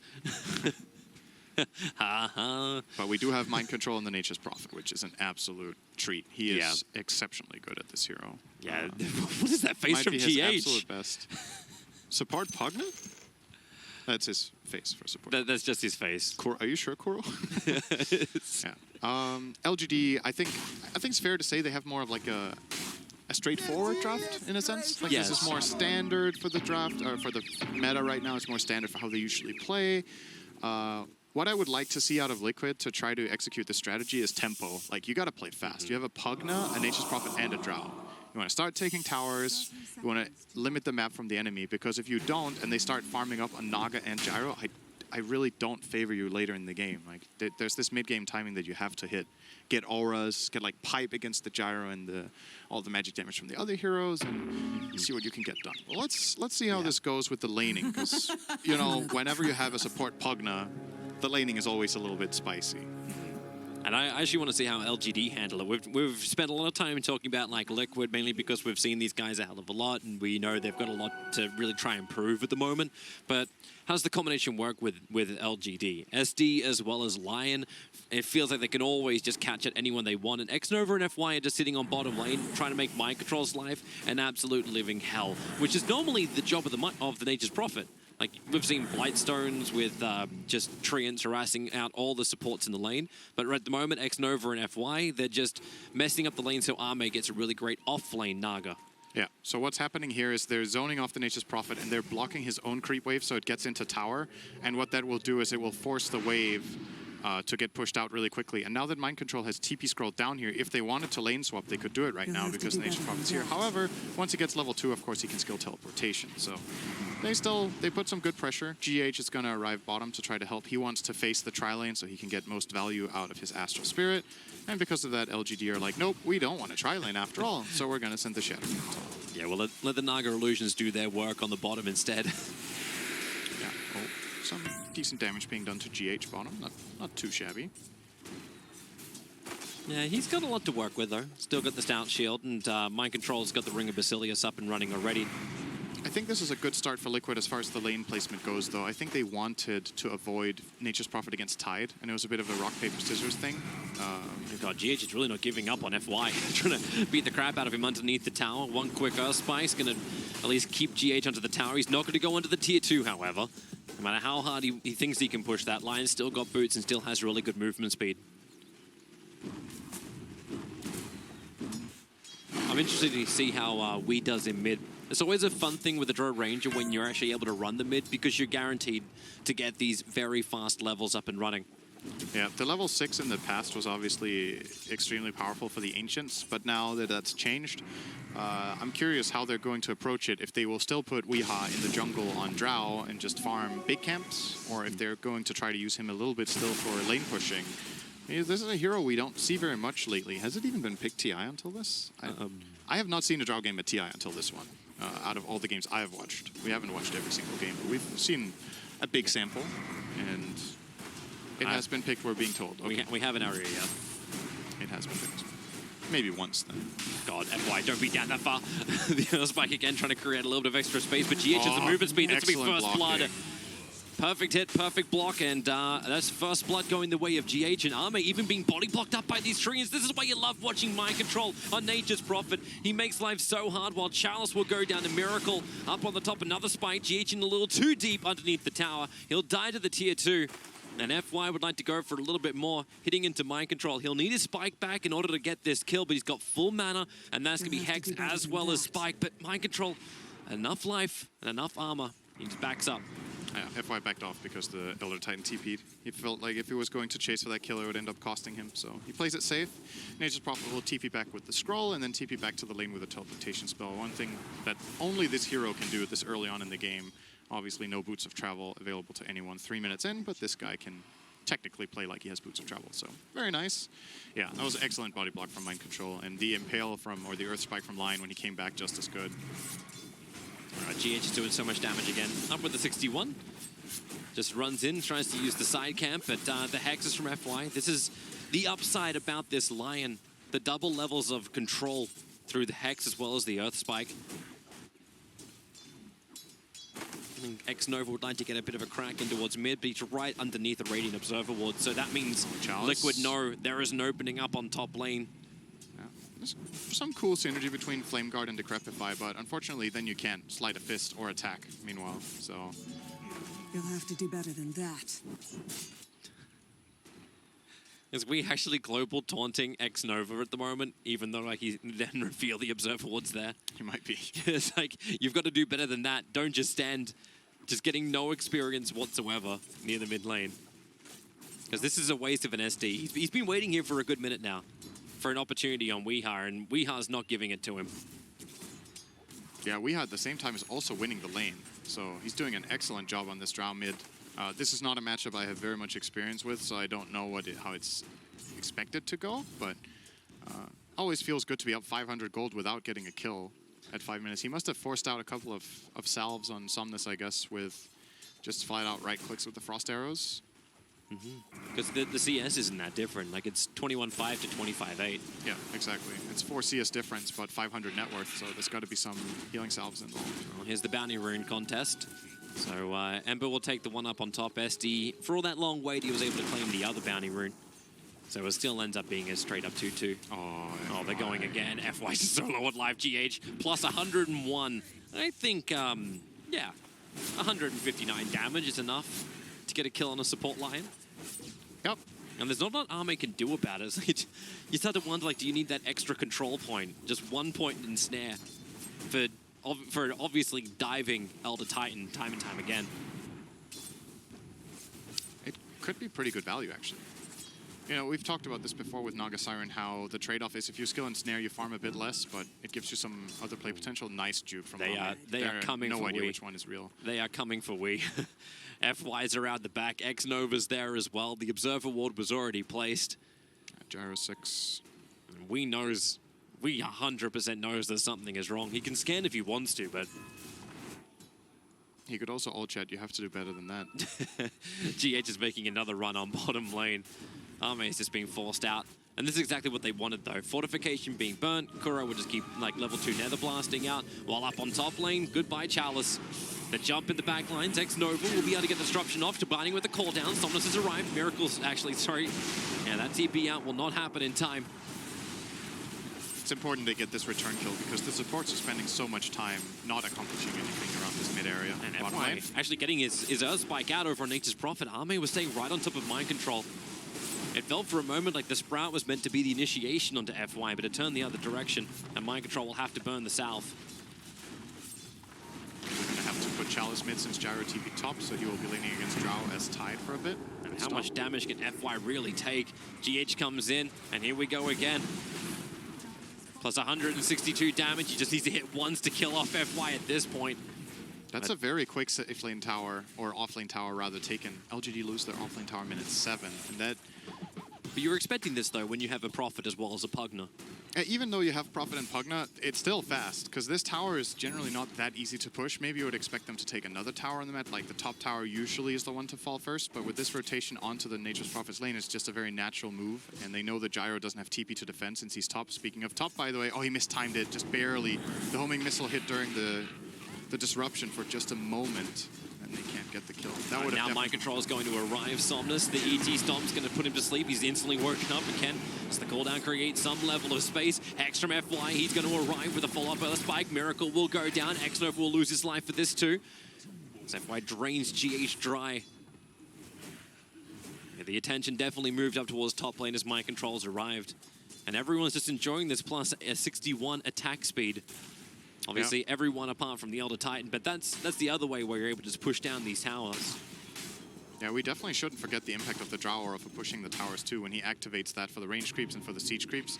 At 10 minutes, Liquid will absolutely be looking for minimum 1 tower, maybe even 2 when the siege creeps start coming out. So keep an eye on that, and keep an eye on Mind Control, because I feel like Liquid will want to come back to him top very soon. They're going after Miracle. But for now, yep. They want him before he's level 6. FY's coming in from the side. They can easily get the Hex and the follow-up's done. Even a Ravage being triggered, stopping the Elder Titan, making sure nothing was going to come out from his stomp. FY, however, GH has hit so hard, plus 166 damage, because all the heroes got hit by that as Mind Control beats into Chalice. But that's Chalice. That's a huge-ass Tidehunter. It's a huge mistake, too. That's just flat-out miscommunication from LGD. They full-on stacked the Earth Spike and the Ravage, so they ended up not having enough stun duration to take out Miracle, and then they also lose a hero in the process, getting killed off by the Elder Titan.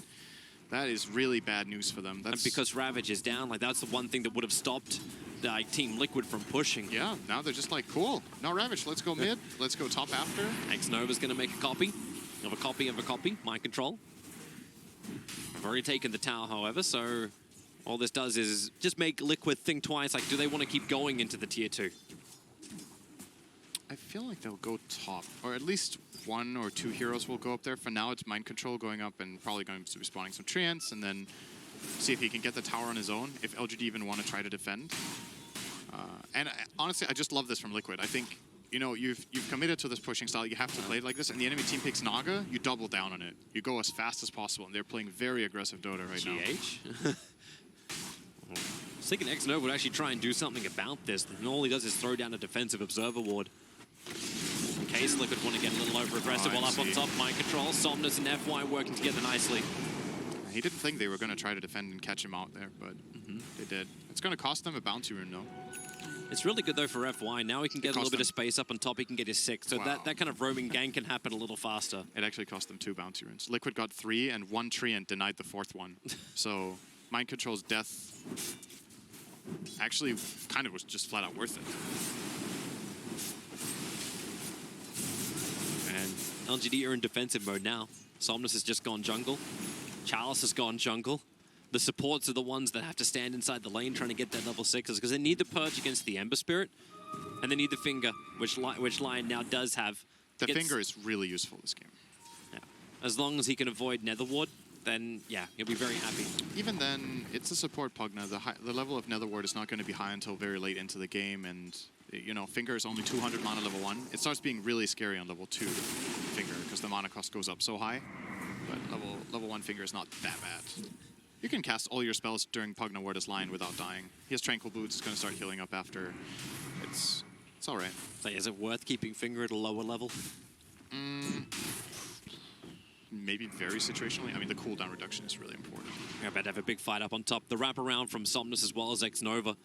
Put their Observer Wards down, and now Drow Ranger into the call down with the Purge. Weehound won't be able to walk away from this one. He tried to TP, but that won't work either. With the Flat Cannon damage, GH and Mind Control back onto the Tier 1 tower. They are in relative safety, but Kuro's caught on the wrong side of the tracks, running away through that dire Observer Ward.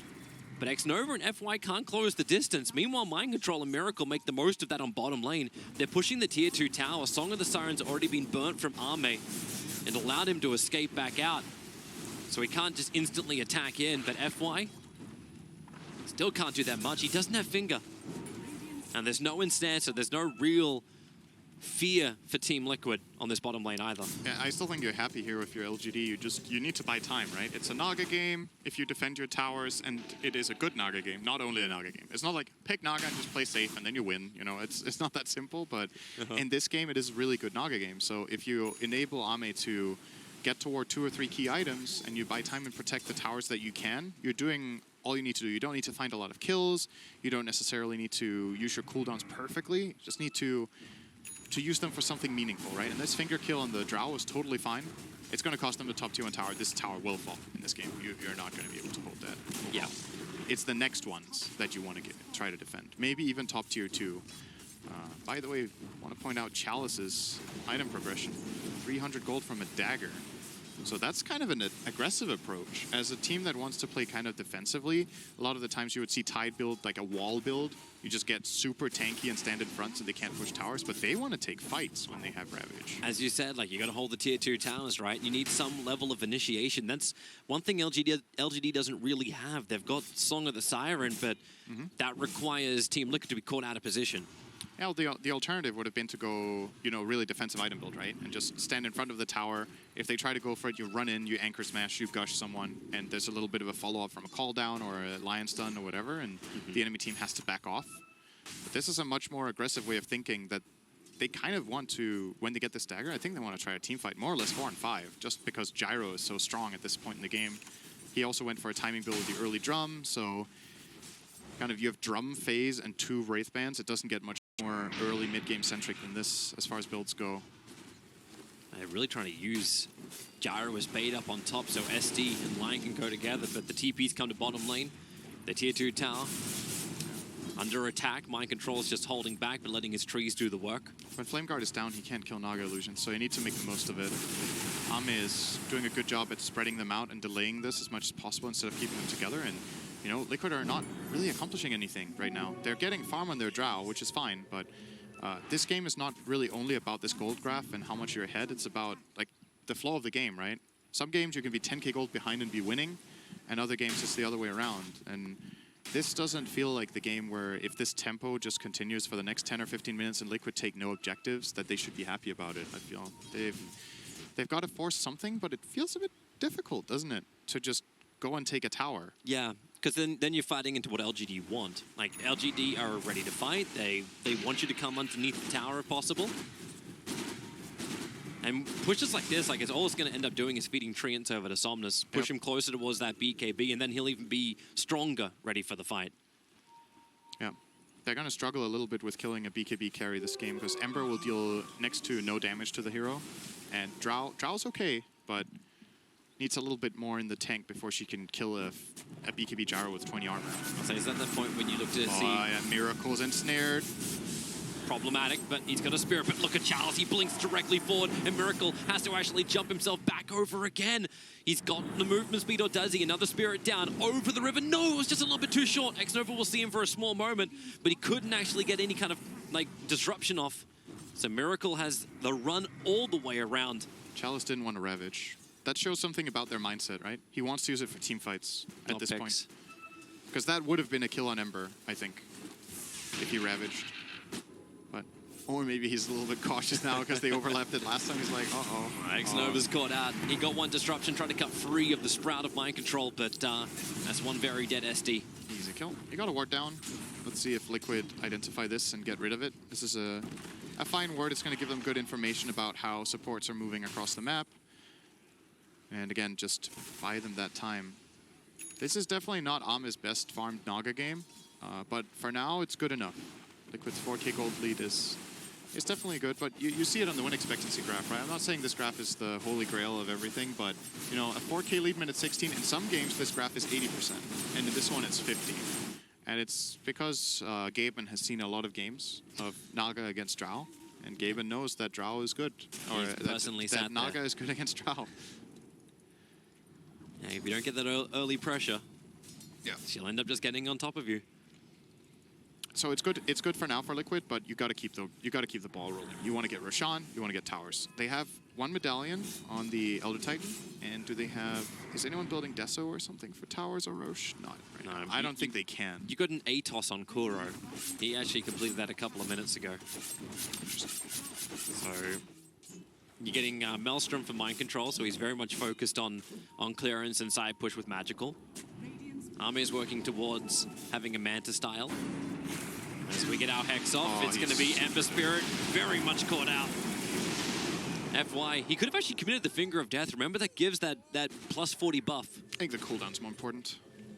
I'm a big fan of not using it to just amp it up. You keep it, because the spell is more important than the plus 40 damage for the next time. It is, after all, a 160-second cooldown. I suppose it's, yeah, still if the level 1. If you have Ags and level 3 ult, I mean, fine. Steal whatever you want. But for now, keep the cooldown. Because now he might get a secondary kill because he saved it, perhaps, up top. And let's keep in mind with the gold graph that we talked about, the 5k lead for Liquid, that was with 0 towers taken from LGD. So in terms of raw farm, there's just more available for the taking on the map for LGD if they get a couple of towers eventually. So it's a little bit misleading in the sense that if you imagine these 2 towers are down, it's actually only a 1k gold lead. And that's not, it's not that much. Unless Liquid can control the map and actually use this tower control to control more of the map than 50%, LGD is doing fine. Oh, here's your Rod of Atos going to work right on top of FY with the ET Stomp. Chalice is thinking about jumping forward, and he'll think twice about it. Also, with that DD, Mind Control, jumping himself forward, ensnared up. Chalice still has that Blink Ravage available. Mind Control's low. X-Nova starts creating a couple of copies, but where's the extra help? Now the Blink Ravage comes in, right on top of Mind Control. Enough damage, it should be. He's actually hiding inside the Sprout, beginning his TP out. The Anchor Smash won't be enough damage. Mind Control will get away to safety. The ET Splitter, how much have they got? Ame just wants to reset things up for a second. And he'll TP away to safety, but the Rod of Atos, it cancels it. Kuro kept the range. Ame will die, and Miracle will claim his second kill for that fight. Oh, Kuro just knew exactly where to be. Right place, right spot. And they'll go in for Roshan. Ravage is down, they feel confident. No Song of the Siren either.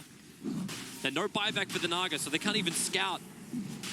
But LGD, they want to contest. In they jump, hit the Anchor Smash. Somnus, what have they really got? The cooldown will begin, but the Rod of Atos once again controlling up Somnus. The homing missile goes towards Weeha, but Chalice, defensive disruption. X-Nova trapped inside the Sprout. They've got a little bit more damage, not just a little bit, a hell of a lot more. Miracle jumps in for the double Searing Chains. A double stun will be nice, but he's still burning in the Flame Gun. Miracle, even while napping, is able to kill LGD.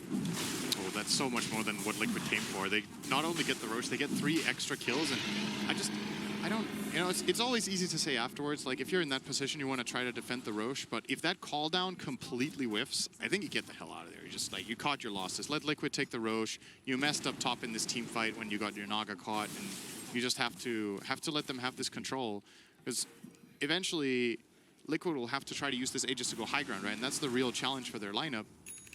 And now you made it that little bit easier for them by giving them 3 extra kills. You know, and all of them on Miracle. That's maybe not a little bit easier. That might be a lot easier. Yeah, this is a hell of a lot easier. And the Aegis turns into, hello, Ame. You've found a friend.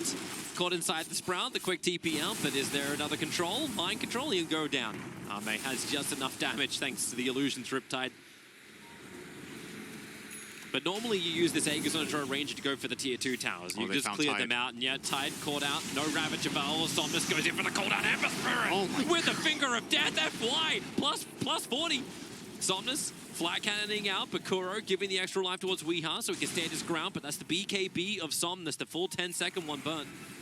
And now the homing missile is also chasing Weeha. They want more. FY's coming in too. He can get the follow-up chain stun with the Observer Ward and Sentry. They see a hell of a lot of information too. X-Nova, what's he got? That nice extra cast range with the forced up. It pulls Weeha a little bit further away for a 3-man gust. But instead, right on top of Pugner, Chalice wants to help out as well. They still want the kill on Weeha. These homing missiles, they just never stop. Kuro will finally go down to the gyrocopter and they break the Aegis Immortal. But how much more does LGD have? Ame's waiting on the hillside. Weeha, he's just going to actually BKB and TP away under the cover of his ET Splitter.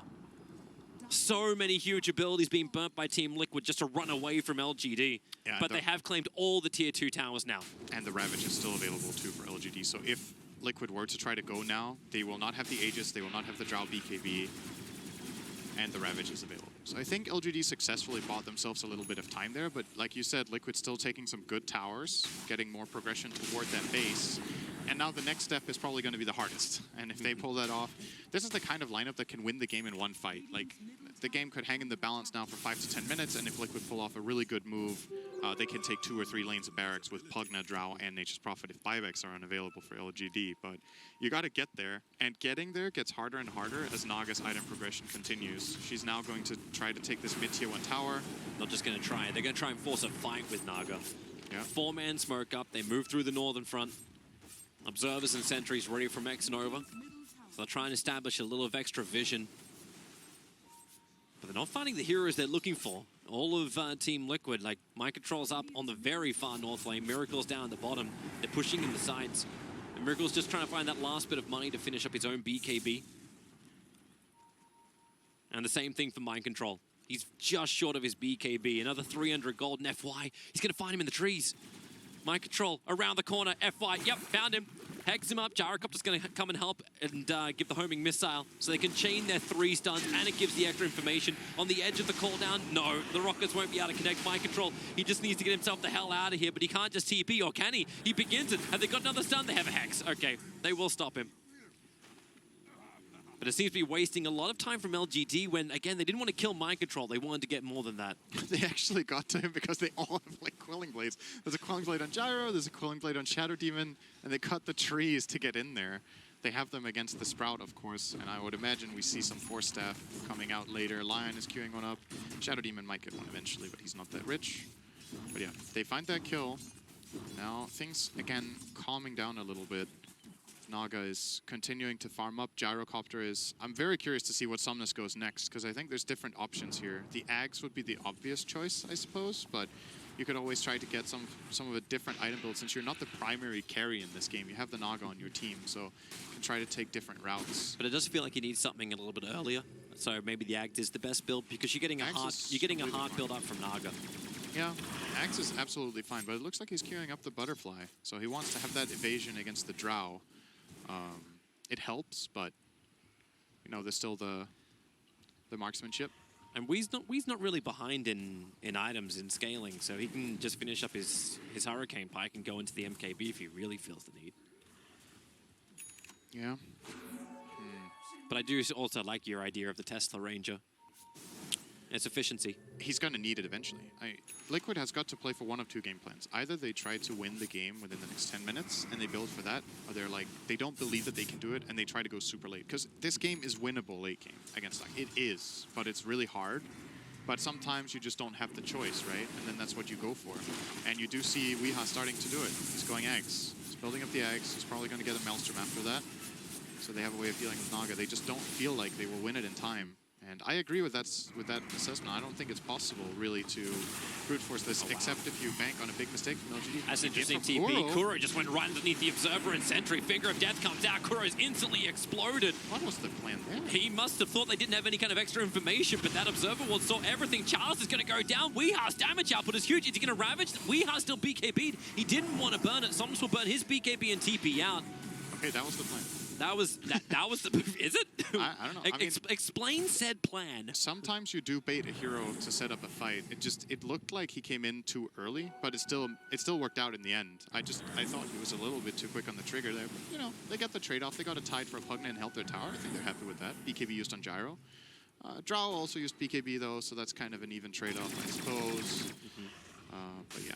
The big items that are needed on LGD right now are Force Staffs. That's actually just going to be super game-changing. You see how these fights are going. It's Drow running people down slowly, or they get chained. They can deal with Sprout. Like, Liquid's lineup actually just flat-out struggles against Force Staff. It's like the best item against them. Look how many people are queuing it up now.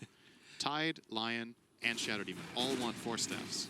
And you know LGD's skill, like they're going to kite the hell out of this, and their positioning is going to be absolutely perfect. And if it's slightly wrong, Armage Song with the Sirens. Hard on Naga now. Yep. Yeah, I'm actually kind of, like, Wee's changed his mind. He's not going for the Aghanim's anymore. And just as a personal thing, I really prefer efficiency when you get the Maelstrom first and then go into the Aghanim's, but he's going to go for a Silver Edge instead. It's against Tide, but I'm not sure I like this. Because, again, I think the problem will not be solved by doing this. Yeah, you're going to break the Tide, but they're going to have Force Staffs eventually, and they have Disruption too. to outlast this Somnus. Silver Edge This hit. is I know you got BKB, man, but you're very much alone and you're surrounded by Team Liquid. All they need to do is get a proper stun. Here's They your have 0 ensnare. stuns. There's your BKB. And yeah. All you need to do is get a stun, guys. Just stun him. Hey, BKB burnt down to 7 seconds. He's already TV'd himself forward. ET trying to create a little bit of extra space Oh, wait, with what? the splitter and Wrath of Nature. What? It bounces through. What did he ravage? Good question. Shiva. Miracle. Now jumping forward. Song of the Siren has to be used once again. Is there the Atos in range? There is not. Army will walk it off just in case. Can we get a replay of that? He might have been blink cancelled. Either that or he was trying to get Weeha on the edge of it in the tree line when he was TPing out.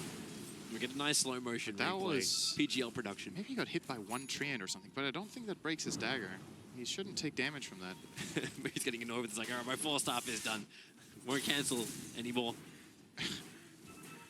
I don't know. That was very weird. We actually have a small moment as Naga gets initiated almost the other way around. Chalice, no Ravage to work with, but it won't matter. Weeha up way too far. Miracle thought he had his target, but X-Nova, defensive disruption. Now finally Miracle will be able to get it up. The Sleight of Fist wears off with a Searing Chains. He's able just to spirit himself away, but Kuro won't be so lucky. Somnus wrapped around the northern side and gets the cleanup pick, and this is a big time. Roshan will spawn up in 36 seconds. So we have to watch the Roshan pit because that's exactly what LGD want. They do not allow the second. So where is this Ravage? It's I think there. someone was pinging the Drow. I think Naga pinged the Drow and Chalice tried to get him on the edge. He got hit by Wrath of Nature. Okay. That'll stop it. All right. Because there was the ping coming out at the same time, and I was wondering, is he just trying to clip him on the edge with Dagger on cooldown? But if he did have Dagger ready, that would cancel him. So that's really nice for mind control, so that's what he was actually going for. That's a very, very high skilled play. But yeah, in the end, Ravage goes down, but again, Liquid don't accomplish anything with this on cooldown. Yeah. On the flip side, they lose their Drow for Shadow Demon, and the Ravage will be ready again in 30 seconds. So. Yeah. So either they do Roshan within the next 30 seconds, which it doesn't look likely. Liquid are at least aware he's alive thanks to the Treant being killed. And they can really slow this down. This isn't something LGD can just slip in and take. Mind control. Oh, wow. Okay. TP forward. Feels like he's a little bit of bait here. He's got BKB available. X-Nova going to disrupt him up. Nether Ward is down. So FY does not want to burn that level 2 Finger of Death anywhere near it. That was kind of a bold TP. He gets hexed, and then Soul Catcher fingered, he almost dies from full HP. You gotta be careful. That's the Weeha spot from earlier today. I mean, he did have a read on where the other cores were, I guess, so that's why he felt confident TPing in there, but not BKBing is very, you know, that's bold. He got away though, so all good. Walks back to base. Just finish up the next item. He's still got to hold his buyback. His surplus is only like 1250, like 1200. But it doesn't matter. He's still going to buy up the Mjolnir. Yeah. That makes him a really big kill now, because he has a lot of damage output and he also has no buyback. LGD don't know that, of course, but Smoke's going to break. Miracle with the double damage rune. Look how much damage instantly just goes into X-Nova. They have the control over on Pugna. Able to find that kill. FY almost killed himself with it, but Miracle will finish the job. The buyback's coming in. SD and Pugna. Miracle's BKB's wearing off, but he's still got the DD rune. And look at what Prophet does. Instantly down, picking up the bounty runes, back into the money, back into the farm. They know LGD can't claim an objective. This is how it often goes when it's not your own Force Staff. I think that was Chalice's Force Staff, but FY didn't have time to turn correctly. So yeah, it's the only Force Staff they have. So it was Chalice at that time. And he could have probably got away with that, but instead he does die. One buyback per team. Ravage still intact, that was not spent. And Liquid again pop BKB on Miracles. Now it's down to 8 seconds, and so is the Drows. And you gotta watch out for these BKB timings, because when they drop for both teams, there are some serious problems to play around for either side. There's the Ravage that Liquid needs to play around, and there is of course, the Elder Titan Stomp that the LGD side have to play around primarily. You talk about the balls of mind control from before. Like, he just TPs in to the top lane. It's like, hey guys, I'm just going to sprout up Somnus. If you want a BKB and just escape from me? And then he just sits there and farms the wave instead. He has a Clawing Blade. Yeah. For now. He can't keep the slot on Gyro. Which means either he has to go Pike eventually instead of this to get out of Sprout, or he needs to accept sitting in Sprout. It doesn't feel good. Naga being annoying in mid. As always. Rooting up Kuro. Kuro also went for the +3 Nether Ward health. Just anything to make sure you've got more problems. Yep. Somnus, underneath the Radiant Observer Ward's gonna be careful. We able to get the silence, but the Hex on Aegis Prophet, the Finger of Death, instantly dead from Mind Control. Again, one of these TPs where you don't BKB. And LGD punish hard, and the Song of the Siren may allow LGD to punish even harder. Charles, he's ready for the Ravage, combining with the call down. Kuro, they want to knock him down. Charles actually holds off on the Ravage, and Weeha will just BKB back out of this one. And maybe with Charles being forced off down, he could finally kill off with the Ravage. GH, he clips the back of Dro Ranger, but he has no more of a team. Miracle will come in and finish the job. Charles is down. He lost the gem. And they do lose the gem. 4 heroes down, and they'll probably lose Roshan. It's exactly where Mind Control is headed right now. And that's... It's hard. It's so hard. You're watching this happening, and first of all, Mind Control at buyback, which is really important for the outcome of this fight, that this time when he dies, the buyback is ready. He got the gold from all this farming he did top. But Song into Ravage is hard to execute against 2 heroes with BKB. I think Chalice made the right call not Ravaging there, because both cores were going to BKB and he wants to wait them out. But at the same time, his entire team hard committed into that Song. So maybe you're better off Ravaging and killing off supports in that Ravage, and then hoping you can outlast the cores, or you just don't go in with this Song. But I think they felt confident that Mind Control didn't have buyback, and that's why they went for it. You're going to see it right here. He doesn't really want to Ravage this, because Weeha's going to BKB, and Miracle in the backline is also going to BKB. The Elder Titan cast no spells. He got instant hexed out of the Song, so that was not a problem either. But Ember and Drow just have a free fight. And if Chalice instant Ravages, they have that anyway. Yeah. Like, that would not have changed this at all. So it's about whether Pugna and Elder Titan casting 1 spell less each would have made a difference. And Wame found Mind Control down the bottom lane. Sprout will come up. Remember, Mind Control does actually, they gave him the Aegis Immortal so he can be more aggressive as Kuro. Puts the Rod of Atos down FY, force-staffed away by himself. Yep, this time he's got it. And I think they're going to let Shadow Demon farm one top as well. Now, they did lose the gem. I think that was maybe arguably the biggest loss there. Yeah, so it's on, actually, Kuro's got his own. Is that his own? Wait, where's the other gem? Yeah, no, there's one on Kuro. I think it's the enemy team's gem. Yeah, right? it's just not showing up as owned by somebody else. I don't know why it didn't show that. There's... Yeah, okay. Weird. Okay. Well, I do believe that was originally bought by Xnova. I think he was the original purchaser of the gem. Yeah. We'll go with that until proved differently. Aghanim Scepter is now done for the Gyro. So it took 34 minutes, but Somnus has arrived with that, and he's going to go Satanic. He did stop for a butterfly away. So he did. Give him a break. I wasn't being any pressure on him. He's fine. He's fine. Everything's okay, remember? You're playing a Naga game. A Naga with 25,000 net worth and going in for a side as her next item. Yeah. And this next item on Gyro is going to... See, that's another problem Liquid are going to run into, that they're probably going to need sides themselves, because if they can't reliably lock down heroes, when this Gyro gets Satanic, I don't think you kill him, actually. Even if Drow is just non-stop hitting him, if he activates Satanic with the side gunner running and he hits one with his regular hero too, I think he's just going to sustain through everything and Naga will get a free fight. So you got to have a way of isolating and killing heroes, and currently... It's definitely not coming from Mind Control. He's gone full combat. He's gone AC, the Mjolnir. He's finished his BKB as well. I think he's going Hex next. I don't know. You know, his AC sitting back in the stash, so he needs to go home at 1 point for it, but it has to be Hex next, right? Either that or he goes full DPS. Like, he's gone plus 40 attack speed, the 10 armor, the 30 damage. This is one of those games when remove teleport cooldown and you just basically go like Desolator and start ripping apart buildings as well. Or actually MKB. Yeah. Miracle's going to enter in the bottom. Speaking of buildings, tier 3 towers under attack, and LGD feel a little late to this fight. Miracle. Ooh. That's that was actually close to connect. I don't know if they would have tried anything with that, but if that Earth Spike lands, perhaps they can follow through. He could try to open with Hex. I actually think he was in range. How many Force Staffs do the Radiant have? They have 0? They have 1. They want an Elder and a Python Drone. Not happening then. That's fine. Right, Mind Control's back to his split push game already. Yep. It's what he got to do. He's played a great game so far, in my opinion, on Nature's Prophet. He's been doing his job. I'm just curious to see what he queues up next in his quick buy, because it's going to say a lot about what Liquid's approach is to the game. Now that Weeha has still not gone for this Axe, they feel like they can deal with Naga. That's got to be Miracle's job. Did I say Miracle for draw? Weeha? Yeah, whatever.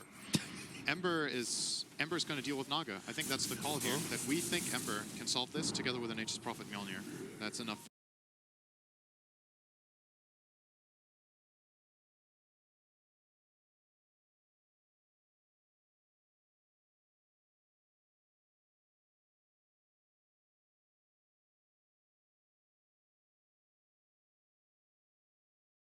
For the Naga for now. Well, he's going Shivas into Aghanim Scepter for the Ember Spirit, and still nothing in the quick buy for Mind Control, but I'll let you know when he's got something in there. Kuro's on the dewarding mission. He's going for his own Aghanim Scepter. Yep. On Pugna, so all about survival. Killing off illusions with the Scepter cooldown 0. That's why he wants it. He's just going to spam it on Naga in the fight and try to kill as many healers as possible. I like this pressure from Miracle. He did it on the bottom lane, now he's up on top. As they're rapidly approaching multiple heroes to the tier 2 tower on bottom, yes, they won't feel confident. The classic Naga oh TPing my back god, to what is this? Mind Control, get the hell out of there. His disruption comes up. He's still got BKB TP, and that's exactly what he's going to do, and there's nothing they can do. Mind Control will complete. Meanwhile, Chalice and Somnus. Miracle's coming up behind them with the double damage rune, but a quick blink away from Chalice and then walk straight back over to him. That's the play. As Miracle, he'll spirit straight past Somnus, but Mind Control, he's joined the fight. The Hex is out, combining with a Ravage! Goodbye, Miracle! Goodbye, Mind Control! The Aegis Immortal will pop. The rest of Liquid was thinking of coming over, but they're going to leave him for dead. A perfect timing stun from FY, and that is a dead Mind Control. I don't think Miracle accounted for the Hex on Naga. I'm not even sure he knew it was in play. That was the first reveal of the Hex. Yeah, when he was defending against the split push top, didn't he have it yet? Maybe they didn't click him. So he TP'd back to defend against Nature's Prophet, which in itself is funny that Naga TP's back to defend against split push. When you think about it, that's kind of usually the guy causing the trouble, not the one solving it. But yeah, either way, Miracle was not aware of that Hex. That is costly. They know Nature's Prophet doesn't have buyback. They're going to force this really hard. And Ember will have to buy back. He has to buy back if they want any hope of holding this lane. They can choose to sacrifice it and keep the buyback because the other 2 lanes have tier 2 still standing. But what are you going to do here? Like, Naga's on the front lines. He's still got Song of the Siren. He's going to run hard. They find the Nether Ward over in the tree line. Decrepify will make it a little longer before they can kill it. I think sacrificing this lane is the right call. Yeah, you have to let it go. You have to let it go. At least the tier 2 towers, he said, like, they're up there. You're not going to have the push come in. If they want to force the issue, GH be happy to hit him with a phone book. Because it's the other downside for LGD. Like, they group up and they then play into ET's area. That's why the BKB of the Gyro is so important, that it gets used effectively. Because that's the one line of defense he has against this Elder Titan. And once that goes down, it can get really scary. But yeah, really good from LGD here. They punish just one mistake from Liquid, and that's a really big one. It's a very costly mistake. They were clawing their way back into the game, kind of, in terms of win expectancy, and now we're back to where we were 5 to 10 minutes ago with 75%. LGD just firmly sitting on the map. A little bit more than that now. It's about 80, 85% now. You should never count out Drow, though, in this kind of game. Like, when it goes late game enough, Drow becomes a very magical hero almost with the cooldown reduction talent on 25. You can do wonderful things. Everything has half the cooldown, including your aura to split push waves. But for now, he has a way to go to get there. Do you actually think you'd go for that? Yeah. Yeah. You always 50%? I don't know. Like I like the precision aura just for like the assistance that can be given. I think I've seen it literally in one pro game ever. The other talent. Okay. One time, maybe it was a pub. Oh, Kuro's coming out. He really wants that rune. The Hex comes in from the real army. No protection, Kuro. He has the Aeon disc, and FY wasn't really ready for it. He'll end up going down. Song of the Siren didn't protect anything. Arme just wants to walk it off, but Mind Control, as well as Miracle, they want to try and fight. Nice disc reveal. That's super good value. He blocked a finger with it and got a kill on the line. Very nice. Now, what's next? Roshan, 100%. He may respawn in 10 seconds time, and everyone's just going to watch it. Yeah. Because this will be the 3rd Roshan as well, so we'll have our extra booty. Ember gets the Shiva. So Miracle is still progressing in the way of dealing with Naga, with both Radiance and Shiva. My God, with Mind Control doing this, I'd love it if he actually had a Shadow Blade. It's just so we can do this split push a little bit more efficiently. It's going MKB. I don't know, man. I really feel like they need a Hex. I really stand by that. I don't know. Yeah. They're actually doing a pretty damn good job, in my opinion, in fights, but they're suffering from lack of lockdown. They're almost relying on LGD to go into them and overextend a little bit, rather than create their own opportunities.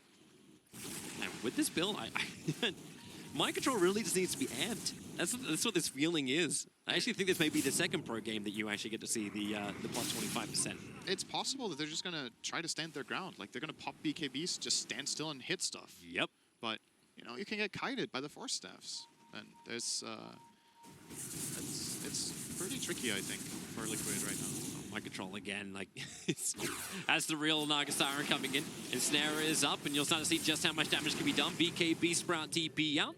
Good thing he has 40. And is. It is really tanky.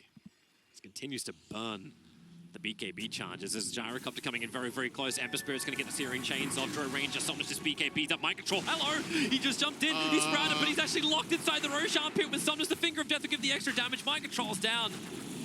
What and Roshan is up. Good question. Good question. What the hell indeed? This guy has no chill, man. It's true. Oh, now they find Miracle with a Ravage. Chalice hits so hard. Miracle's down with no buyback available. And Armee's in the back lines. They're catching out all these cores. Weeha, he has to BKB and tries to push him back over. Somnus will walk back in again. You've got 3 LGD players licking their wounds in the back lines, but it won't matter when you've got the tanky immortal Armee on the front lines, killing off Weeha. Consume the cheese all you want. Take away the rest of your life into the follow-up stun. One after one after one. Team Liquid, they fall down. The struts around this house. A triple kill, an ultra kill for Somnus. They'll go back, they'll finish Roshan, they'll take the Refresher Shard, they'll take the top towers, the bottom, all the top towers, and they'll probably even take the game. All the bottom towers. All the towers. All the Refresher ones. They'll take everything. Yeah. They can get Megas here, for sure. I think going Roche would be just flat out a mistake. It's not necessary.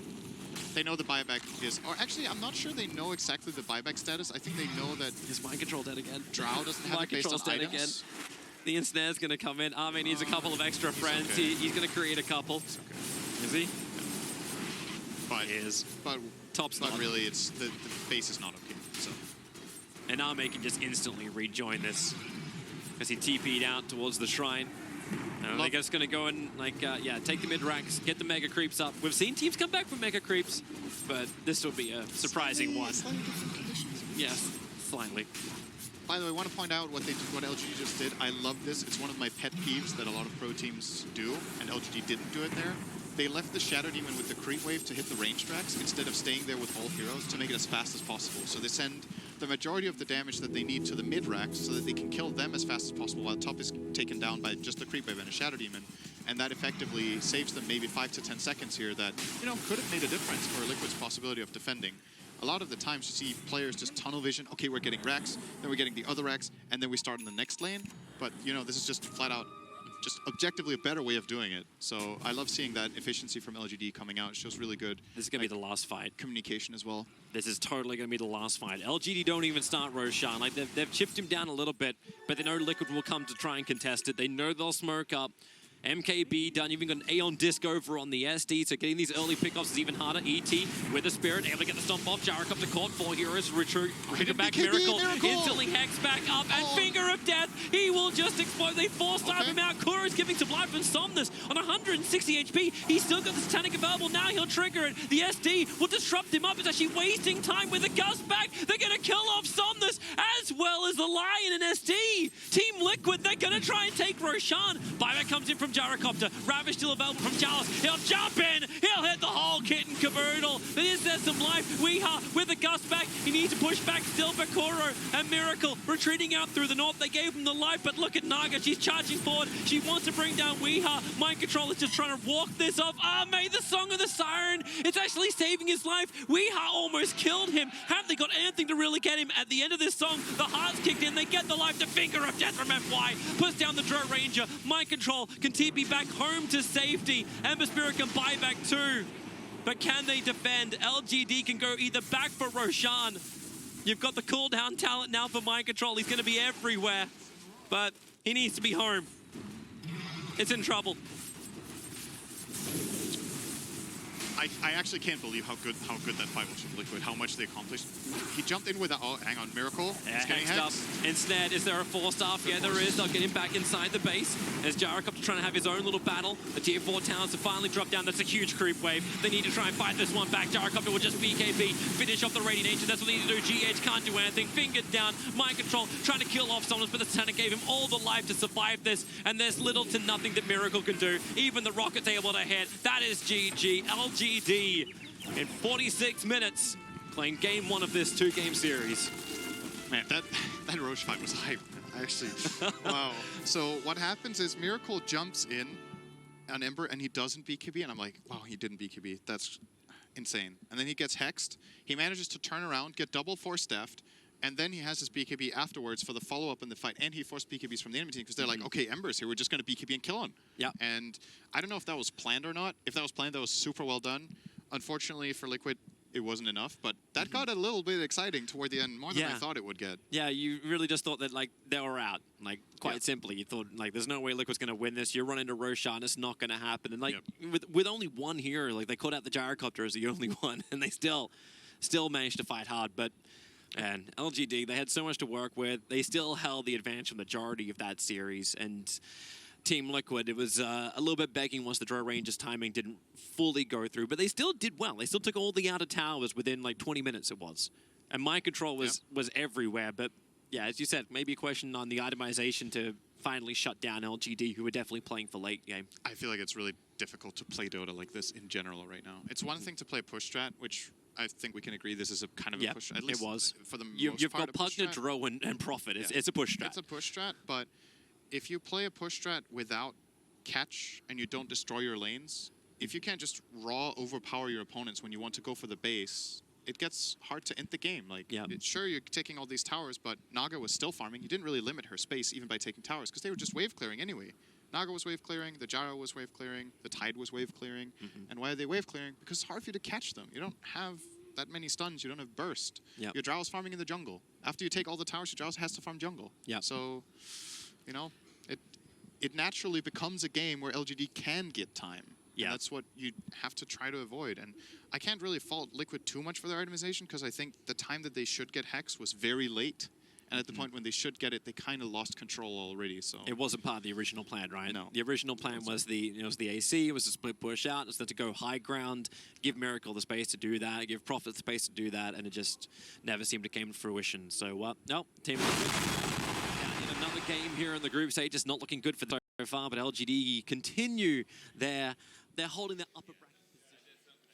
All right, Team Liquid dropped their first game against LGD, sitting at 3-6 in the group standings. They will need a win in game 2 or their upper bracket hopes will start to fade. We've got all 4 games going on here for you.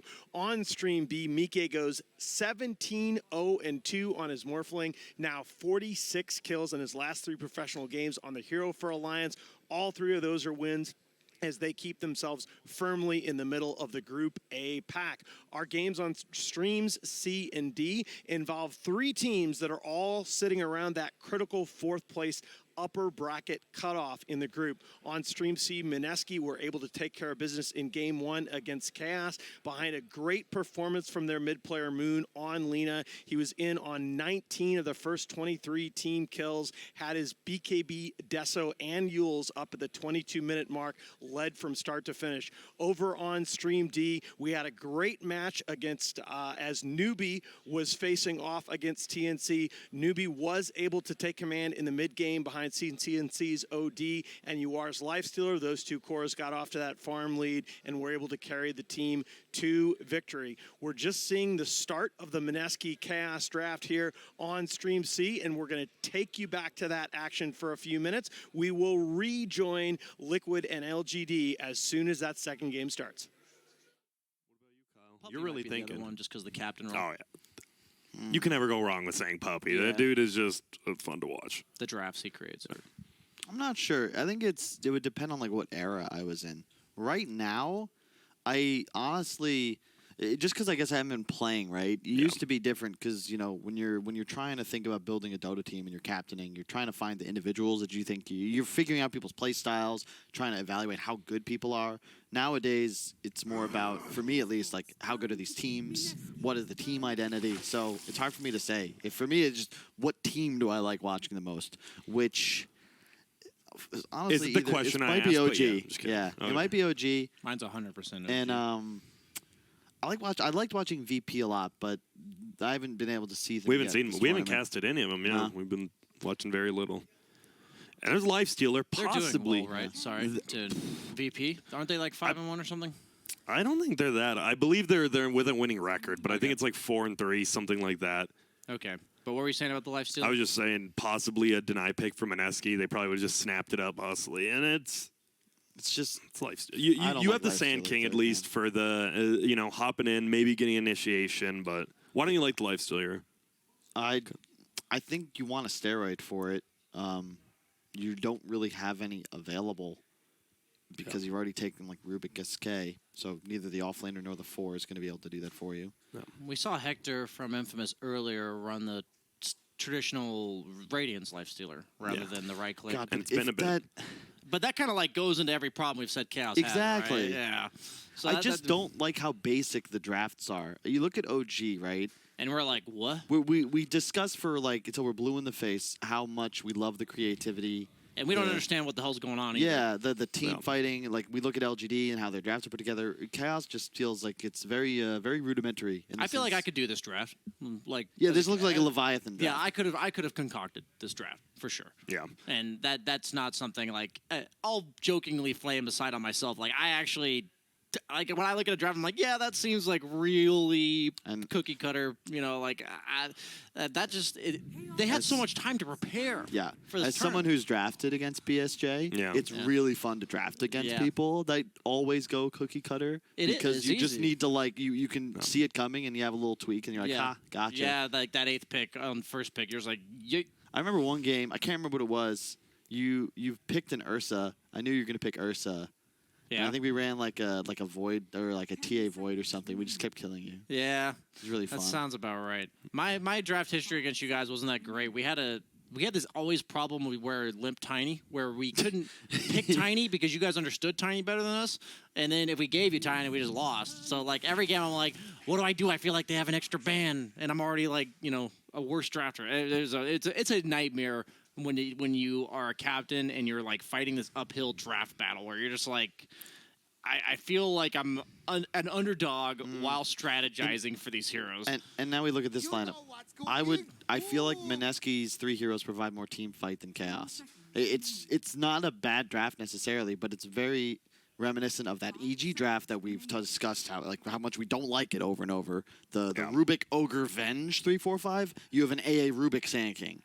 They're very you think about their contribution in a fight and it's just like a line. It is an arrow towards one hero, and you can pray more heroes are within the Ice Blast stun radius, but realistically these 3 heroes are going to try and kill one. What about like a Storm for Mineski? Isn't that a hero? Oh, it's great. Really It's likes a game to play? winning pick. Yeah.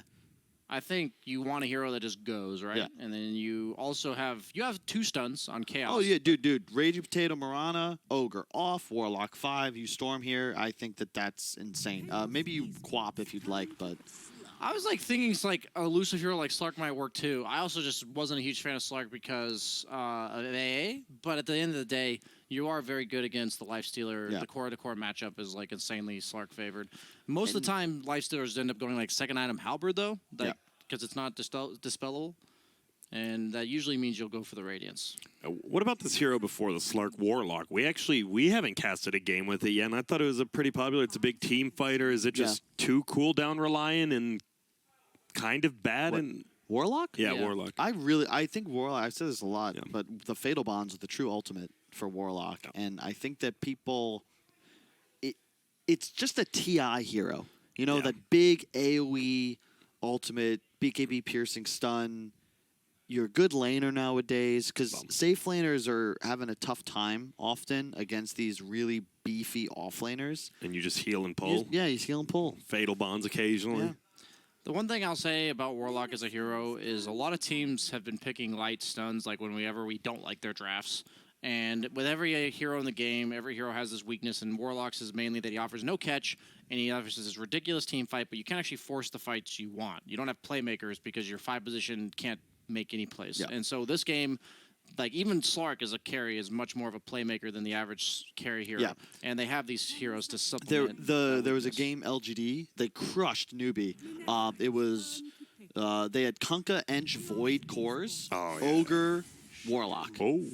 I love that yeah. because you have all this beef. Like Warlock, you can freely cast your spells, no problem. Love the SF. We got It's Swagger another Fiend. great hero to get buffed up by the Ogre. Probably, does he go like the Blink Yules, or you think he's just going to go like the Drums BKB kind of SF here? He used to. I mean, Moon was a big Yules guy, but I have no clue. Obviously, it depends on the game, right? You definitely want a faster BKB timing, just because like, look at Chaos. The 3-4-5. We're discussing what they wanted to do. If you're playing against a BKB, you're worthless. Like they're actually all worthless against BKB.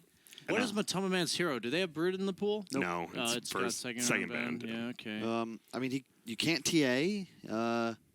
You really can't. You can't sniper. Yeah, I was thinking sniper too, but it's really bad against Slark. Could you go? What were you gonna say? No, it's just bad. I'm not even gonna mention. I want to hear it. I was gonna say Ricky because it's really good against Slark.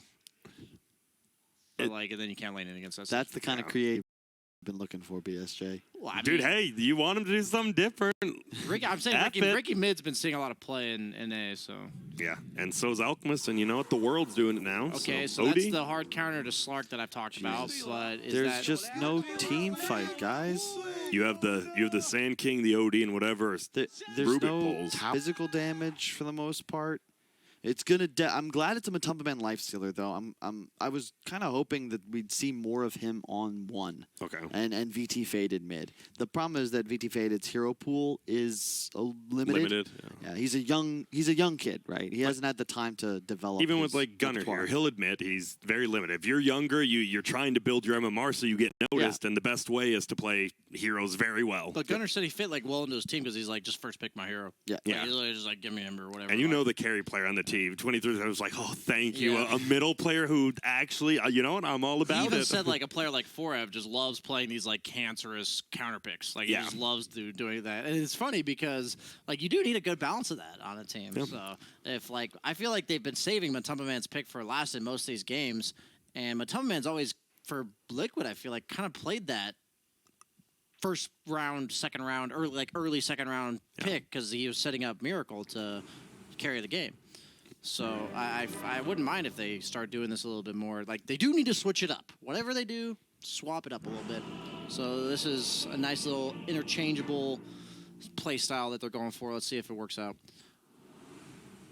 Indeed, I like the Mineski draft once again.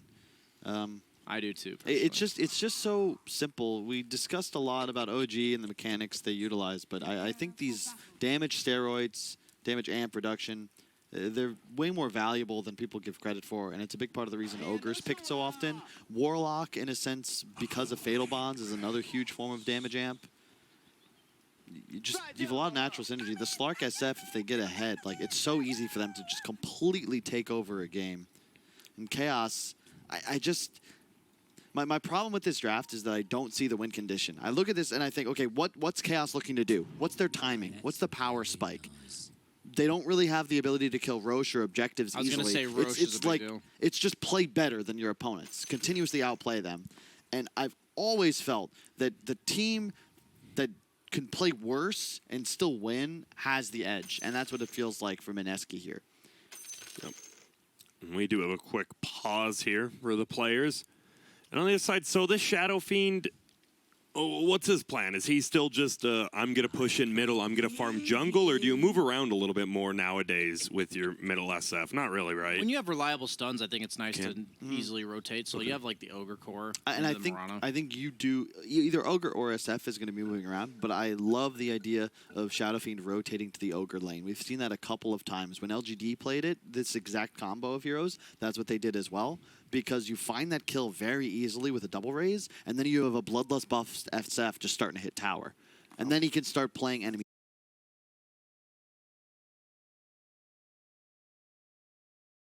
jungle. It's just a very efficient rotation. Yeah, right? the best form, if you want to just go up to the top Dire Shrine, this area of the map is where SF wants to be playing. If you can open that up by the 10-minute mark, all of a sudden, like the top bounty, the top rune, these become SF, and this is the richest part of the map in Dota for a Shadow Fiend. 4 camps. For the first 15 minutes of the game, I, as a Slark player, am like, I'm unkillable.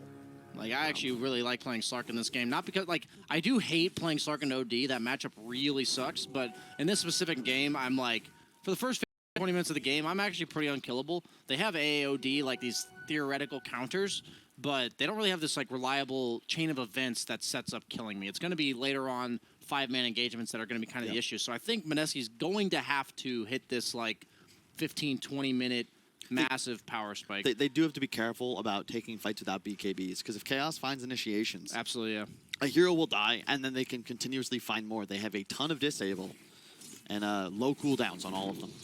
And there's the fatal bonds you talked about already getting thrown onto the lane. And I don't want to say, it looks like, you know, the year of the Bassi is back. All 4 players, it seems, are pretty much starting with the Sage's Mask now and just getting that Bassi. Both teams this game doing the same thing. Are you guys back? I know, Kyle, you were one of the biggest. You loved those little buffs, right? You guys were the casual buckler guys back in the day. I remember a game I finished as like AA. I had no boots, buckler, Bassi. Someone else had a Vlad's and Earn. And you're just having a great time. Oh yeah, it's about gold efficiency, right? Yeah. I think something else to be said about the way Dota has changed over this past year is because of the change to TP slot, the addition of the backpack. A lot of items that used to be more effective because they were slot efficient lost their place because all of a sudden you didn't necessarily need that soul ring, right? Because you have 3 clarities in your backpack, and it's changed what some here, like, their power level just dramatically shifts. It's like why you know CM fell off for a while because you don't need the aura, right? You've got clarities everywhere.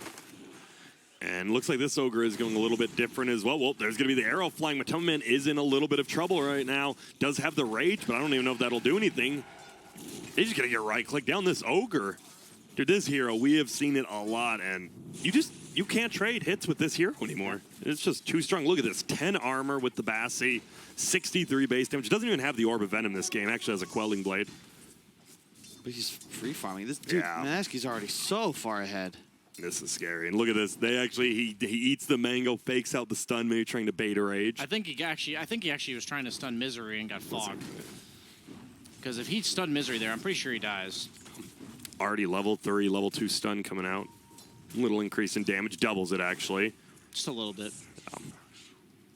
Well, Moon wasn't, what is it, 14-5 middle currently against VT Faded, who's 11-0. So not doing terrible, but still, you don't want to fall behind to an SF you know can go to the jungle and farm a little bit quicker than you. I just never feel good in the mid lane when it's a carry player against one of the most mechanically skilled mid laners. Like, I don't care if you're a carry player that can pretty well play the mid lane. You're just not going to play it nearly as well as the guy who's played 100 mid games in the last week. Yep. And this is like, I'd say one of the more skill-based matchups in Dota. I favor SF, but I know there are certain players that feel very confident on the OD. Yeah. But if you're the better player on the Shadow Fiend, like, you will crush the lane. See, we'll just continue. There's a range creep deny. Always feels pretty bad. That has to be one of the worst feelings in the world. He's going to get every single deny. All right, well, we'll watch it. Let's see. Yeah, he's got all 4 denies. That's 19-9. Yeah. This is scary. Double Wraith Band already. Could get boots if he wants. Oh, gets range creep denied on himself under the tower. And now I see pings on both lanes, actually, top and bottom. See who wants to do something here. Orb of Venom actually on the life. You like the Orb of Venom on the life stealer, BSJ? No, because you're not winning the lane.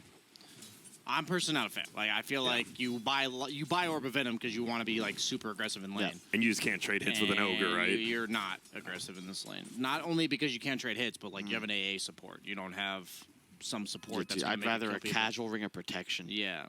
Like, I'd rather have all the items I'm buying in this lane are how can I minimize how much damage I take while I'm hitting creeps. Like, that's pretty much what I'm trying to do. Like, you can trade hits with the ogre like you're doing, like he is doing a bit, but you're not doing it with the intent of bullying the ogre. You're just making him have to expend a bit of regen, because if you don't hit him back, he'll just hit you the entire lane. And there was a ward middle, so he knows that Raging Potato is here, has the rune, and is just sitting around. Will avoid the gank. Kezu, level 4, has raindrops on the Sand King. Will continue to just cut the wave. Oh, top lane, KP, they actually do bring him down. All Pardon thanks me. to that Orb of Venom, right, BSJ? Yep, that's the perfect item. It's great on a lifestealer in the safe lane because you do have that chasing power if you do want to try and kill that off lane.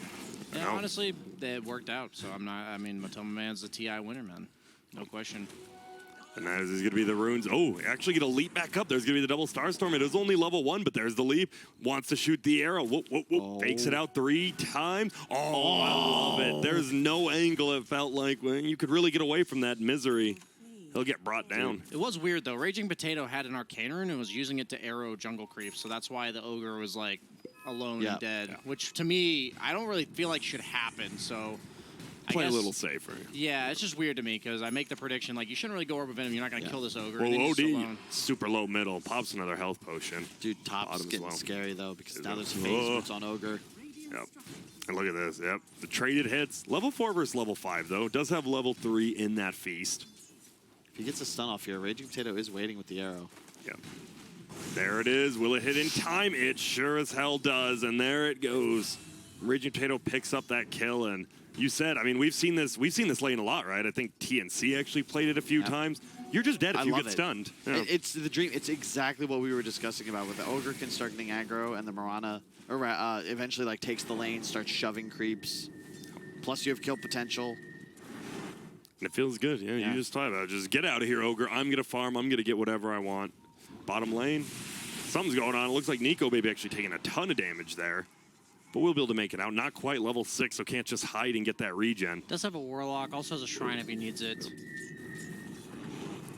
Crazy going on. The thing is, a Slark eventually becomes independent in this lane. Like, there's certain matchups where if you're against, like, an Axe or a Legion, you're kind of, like, always under threat as Slark. But once you hit 6, like, you are independent at that point, and that just makes it easier for the rest of your team to play. I don't think you're making out of here, Raging Potato. One more right click. It will be Matoma, and that's a 1v2 kill. Misery wasn't even up there. That Orb of Venom, man. Kyle flamed it, and I said, it's the greatest thing of all time. It's these little item decisions that just really make or break the carry roll. And all of a sudden, this top lane, we're finally seeing possibly the Ogre counter. Matamba Man on Lifestealer. I mean, it's trading. Yep. Bottom. Nico Baby, once again, they try to block that leap. He's going to have 6 from this creep when it does. He's trying. He almost goes down going for it. He's but baiting. He has will 7 stick charges. And That was honestly a little close for my liking, but, you know. He's just hiding. Bring the CS over. I still want it. The level 1 buff to the Slark ulti was pretty huge. How much was it? It went from 3% to 5, Yeah. So you go from 33 seconds to 20 to get full health back. Damn. They nerfed it for a bit, right? Wasn't it like that? They nerfed his cooldown. Okay. Like they used to Not have the a 60 percentage, Yeah, though? they never All nerfed right. the percentage. The percentage was the same since the dawn of time, but But they also increased his base health regen. yeah, it's like 3.5 now. Well, we do see the shrine up there from VT Fade just trying to farm it. Raging Potato just running a few circles. There will be a ward placed down. We'll see the OD. Yeah. I was actually talking to Icefrog, or Bruno about it. Yeah.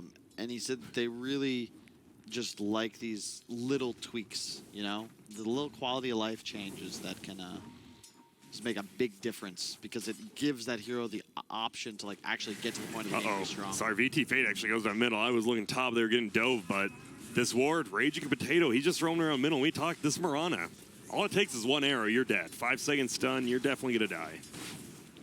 And you talk about those little quality of life changes, right? Slark seems to have got a lot. The one permanent agility as well.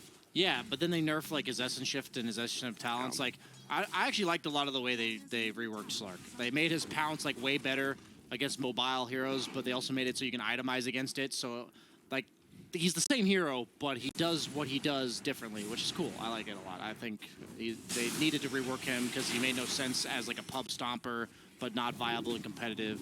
He's going to take a lot of damage bottom here. Has ultimate, forced to use it. Has the wand plus. Shoot up the Midas. I'm not sure I'm a huge fan of this Midas this game because against a hero like Lifestealer, I'd like to run around with phase drums and like kill the AA. And I actually really like it. To your point, you already mentioned how OD can really annoy a Slark. and I'd much rather Nico Baby get the Midas, which would then allow him to play more conservatively without handicapping his ability to increase in net worth, because you just aren't going to be a hero in the mid game no matter what you buy. Okay.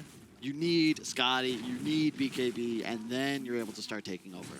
And already the first tower goes down. It's Moon taking that middle tower right before the 10-minute mark, so they can fight for this rune.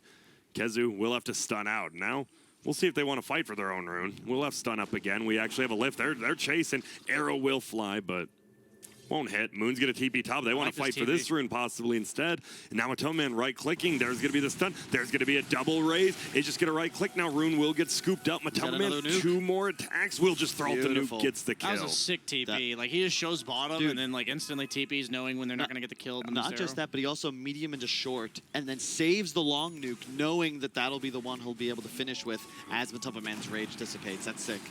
A more inexperienced player would go like long medium and then just not find the kill. Well, everything coming up Mineski once more. 2K lead right now. Milan trying to farm that level 6 on Rubik. Wants to be able to possibly steal that rock eventually. And it feels like this OD can do a little bit of damage if there's some lockdown. Triple null plus treads, and they are going to smoke up top. AA here as well. Level 6, so they've got that burst. But we're vanishing. The shadows will take us. Let's see, they're going to meet up. They don't actually know. There we go. They see him. Vale gets picked up. Did he have boots this time? He did buy boots first on the Sand King. Look at this SF net worth, man. That's what feels good. Yeah, that's been both games, right? He was 2,000 ahead on the Lina as well last game. Moon, he is just, he's showing he is a great mid player. I actually like this choice too, going for the Yasha first. More move speed. Really nice when you have the bonus from the Ogre Bloodlust as well. You're going to be attacking and moving so damn quick. Is this a Yasha BKB SNY, or like what do you think he's going? Just a casual Yasha? Sanjin Yasha is okay, but I think Yasha BKB. Okay. Yeah, I was thinking just like need back for the BKB. SNY after. Oh, they were trying to go for the stun top, but did manage to rage. Probably would have died there because he has the triple raise combo. Does have the Midas on the Ogre. I Didn't get the multicast. Yeah, I was about to say, I believe he did not multicast. He didn't. And look at this. You talked about this, Kyle. 0.6 attack already. And this is getting scary. 4K lead. They're just moving around the map. They know what they want to do. OD looking for the 12-minute rune. It will be bottom. It's a double damage. Matoma Man, the only one who can really run through. Here comes another AA blast. Where are we going? Looks like bottom again, which they are trying to dive, but this is what I meant by the start. Like, you're able to be independent, and so your team doesn't need to play with you. Well, that's a really good point. If that's an LC or that's an Axe, he's dead. Yeah, and what happened there was they went for the Bro Strike. Noticed he didn't have like the Dark Pact go off, so he lifted. But what happened was the Dark Pact was queued like a millisecond before the Bro Strike, so it took the entire duration off. Here comes TP in. They're gonna look for one. Milan. Can he get a lift on anyone? It's only level 1. Does have the maxed out Dark Pack, so some burst damage, but looks like everyone might get out. KP with the TP. It's going to be close, Kezu. Won't be able to find him. And since they rotated so many heroes top, Moon just instantly TP's bottom. Was like, well, this is a nice tower. I'm not bloodlusted, but he is going for the BKB. I can't tell you how important it is. Awareness of where you need to TP to is something that a lot of cores struggle with. You'll see sometimes like mid players going all the way back to base instead of their tier 1. Same with offlaners. Moon could have gone to Shrine and just farmed. Instead, he's immediately beating into a tier 1. And it's now easy for his team to rotate a bit later, but now they're here helping him secure the objective. Yeah, and now you're forcing this awkward smoke from Chaos that feels so forced because they just Golem TP'd, active as well. Oh, and will they find him? Ninja Boogie will be the one who gets stunned. Will they try to burst him down? Here comes the A blast, and it won't actually hit on anyone, but Ninja Boogie will go down. That's a tower for 4 heroes that just killed a Warlock. And where's Moon? It's Nico, baby, actually heading top here. It's so good. And the second games are getting underway here on all 4 of our streams. You can follow the individual action again on our 4 Twitch channels. We have this game, Mineski and Chaos on Stream D. Newbie relying on that Ember Mag combo against TNC Predators' 5th pick Willow. Alliance mixing things up in the second game of their series against Keen Gaming. They go with a Boxy Pudge, 2nd pick in the draft, but they're staying with the Mike Morphling, 46 kills, 3-0 in his last 3 professional games on that hero. We are going to stick here with Chaos and Mineski for the next couple of minutes. We'll take you over to Liquid and LGD as soon as that draft completes. They're dictating where Chaos has to move to respond to them around the map. It's so much easier to play. Oh my So goodness. close. They made a move top. Yep. Forced reaction from Chaos. Instant Chaos response to top. Moon goes bottom. Yep. Then Chaos has to chase them all the way to bottom, and then they kill top. And not just that, as Chaos has to run across the map, Moon's farming. Yeah, exactly. Yo, wait up. Here we go. Moon could be in a little bit of trouble. They are going to try to run after. He will get slowed Taunting. enough. He's dancing. Will do it. He is dancing. This could be a kill. Does he want to throw out the ulti to try to get this? There's a Bloodlust. Is he going to throw out his own ulti? He does. Will bring down Moon, but it does do a lot of damage. KP's going to be in a little bit of trouble. They're just going to chase forward, and look at this. They're going to find 2 of the core kills, it looks like. VT faded. Could he be in trouble? And this feels like a wasted rock by Ninja Boogie. He's really biting him in the butt right now. I'd say the booty. I think, okay, so I'm pretty sure VT faded meant to get the SF with his Astral, but instead he got Keizu, which ended up being way better, because Keizu would have just died to the ulti there. Yeah. He was like phased inside of the Shadow Fiend. Yeah. I believe you are correct about that. He is going Diffusal on the Sark. I like that better. I do too. It's just so good here, especially you're playing against Rubik, AA, SFOD, or SKOD. If they're caught without spells, you just Diffusal and kill them. All right, so we were talking about those good rotations, but... He was scared of maybe a SK Blink with the AA follow-up. Can Ninja Boogie, can he just throw out ultis like that anymore after what just happened, or does he need to be a little more careful? I think if you throw it out like that, you just have to... Yeah, if he gets the kill, we're not flaming him, you know? It was like a but he tenth of a didn't, second. so... Well, the point is, like, your team also has to adjust when you do that, right? Because the minute you do that, you have to realize that, like, the rest of the opponent team's like, hey, let's try to get an opportunity here. There's a bounty rune? Okay, let's fight them. They have no Warlock Golem. It's kind of like when you die as a mid laner, it's like the rest of your team has to make sure they adjust to the fact that their mid laner's dead. Otherwise, they're just going to feed. Oh, Arrow bottom. He hits a 5-second. And Milan... That was a sick snipe, by the way. He doesn't have like any vision. He just saw the Rubik leaving the creep wave and took a, guess his trajectory, his natural path of walking. They know Nico Baby's here. It's going to be a tough kill because it is a Slark. There is no ulti, though. And here's going to be the A blast. It is going to miss, though. Ulti, yeah. And now he's just going to survive because of that. Moran ulti as well. Kazu, can he get out of here? Has a Blink in 4, has a Burrow Strike at about the same time. Gonna get hit, though. Has the Burrow Strike. Blink will be up in 1. Blinks over and will make it out. So that was sick. He actually blocked the pounce, but the leash prevents the SK stun. So Nico Baby was able to escape the radius of the AA ult.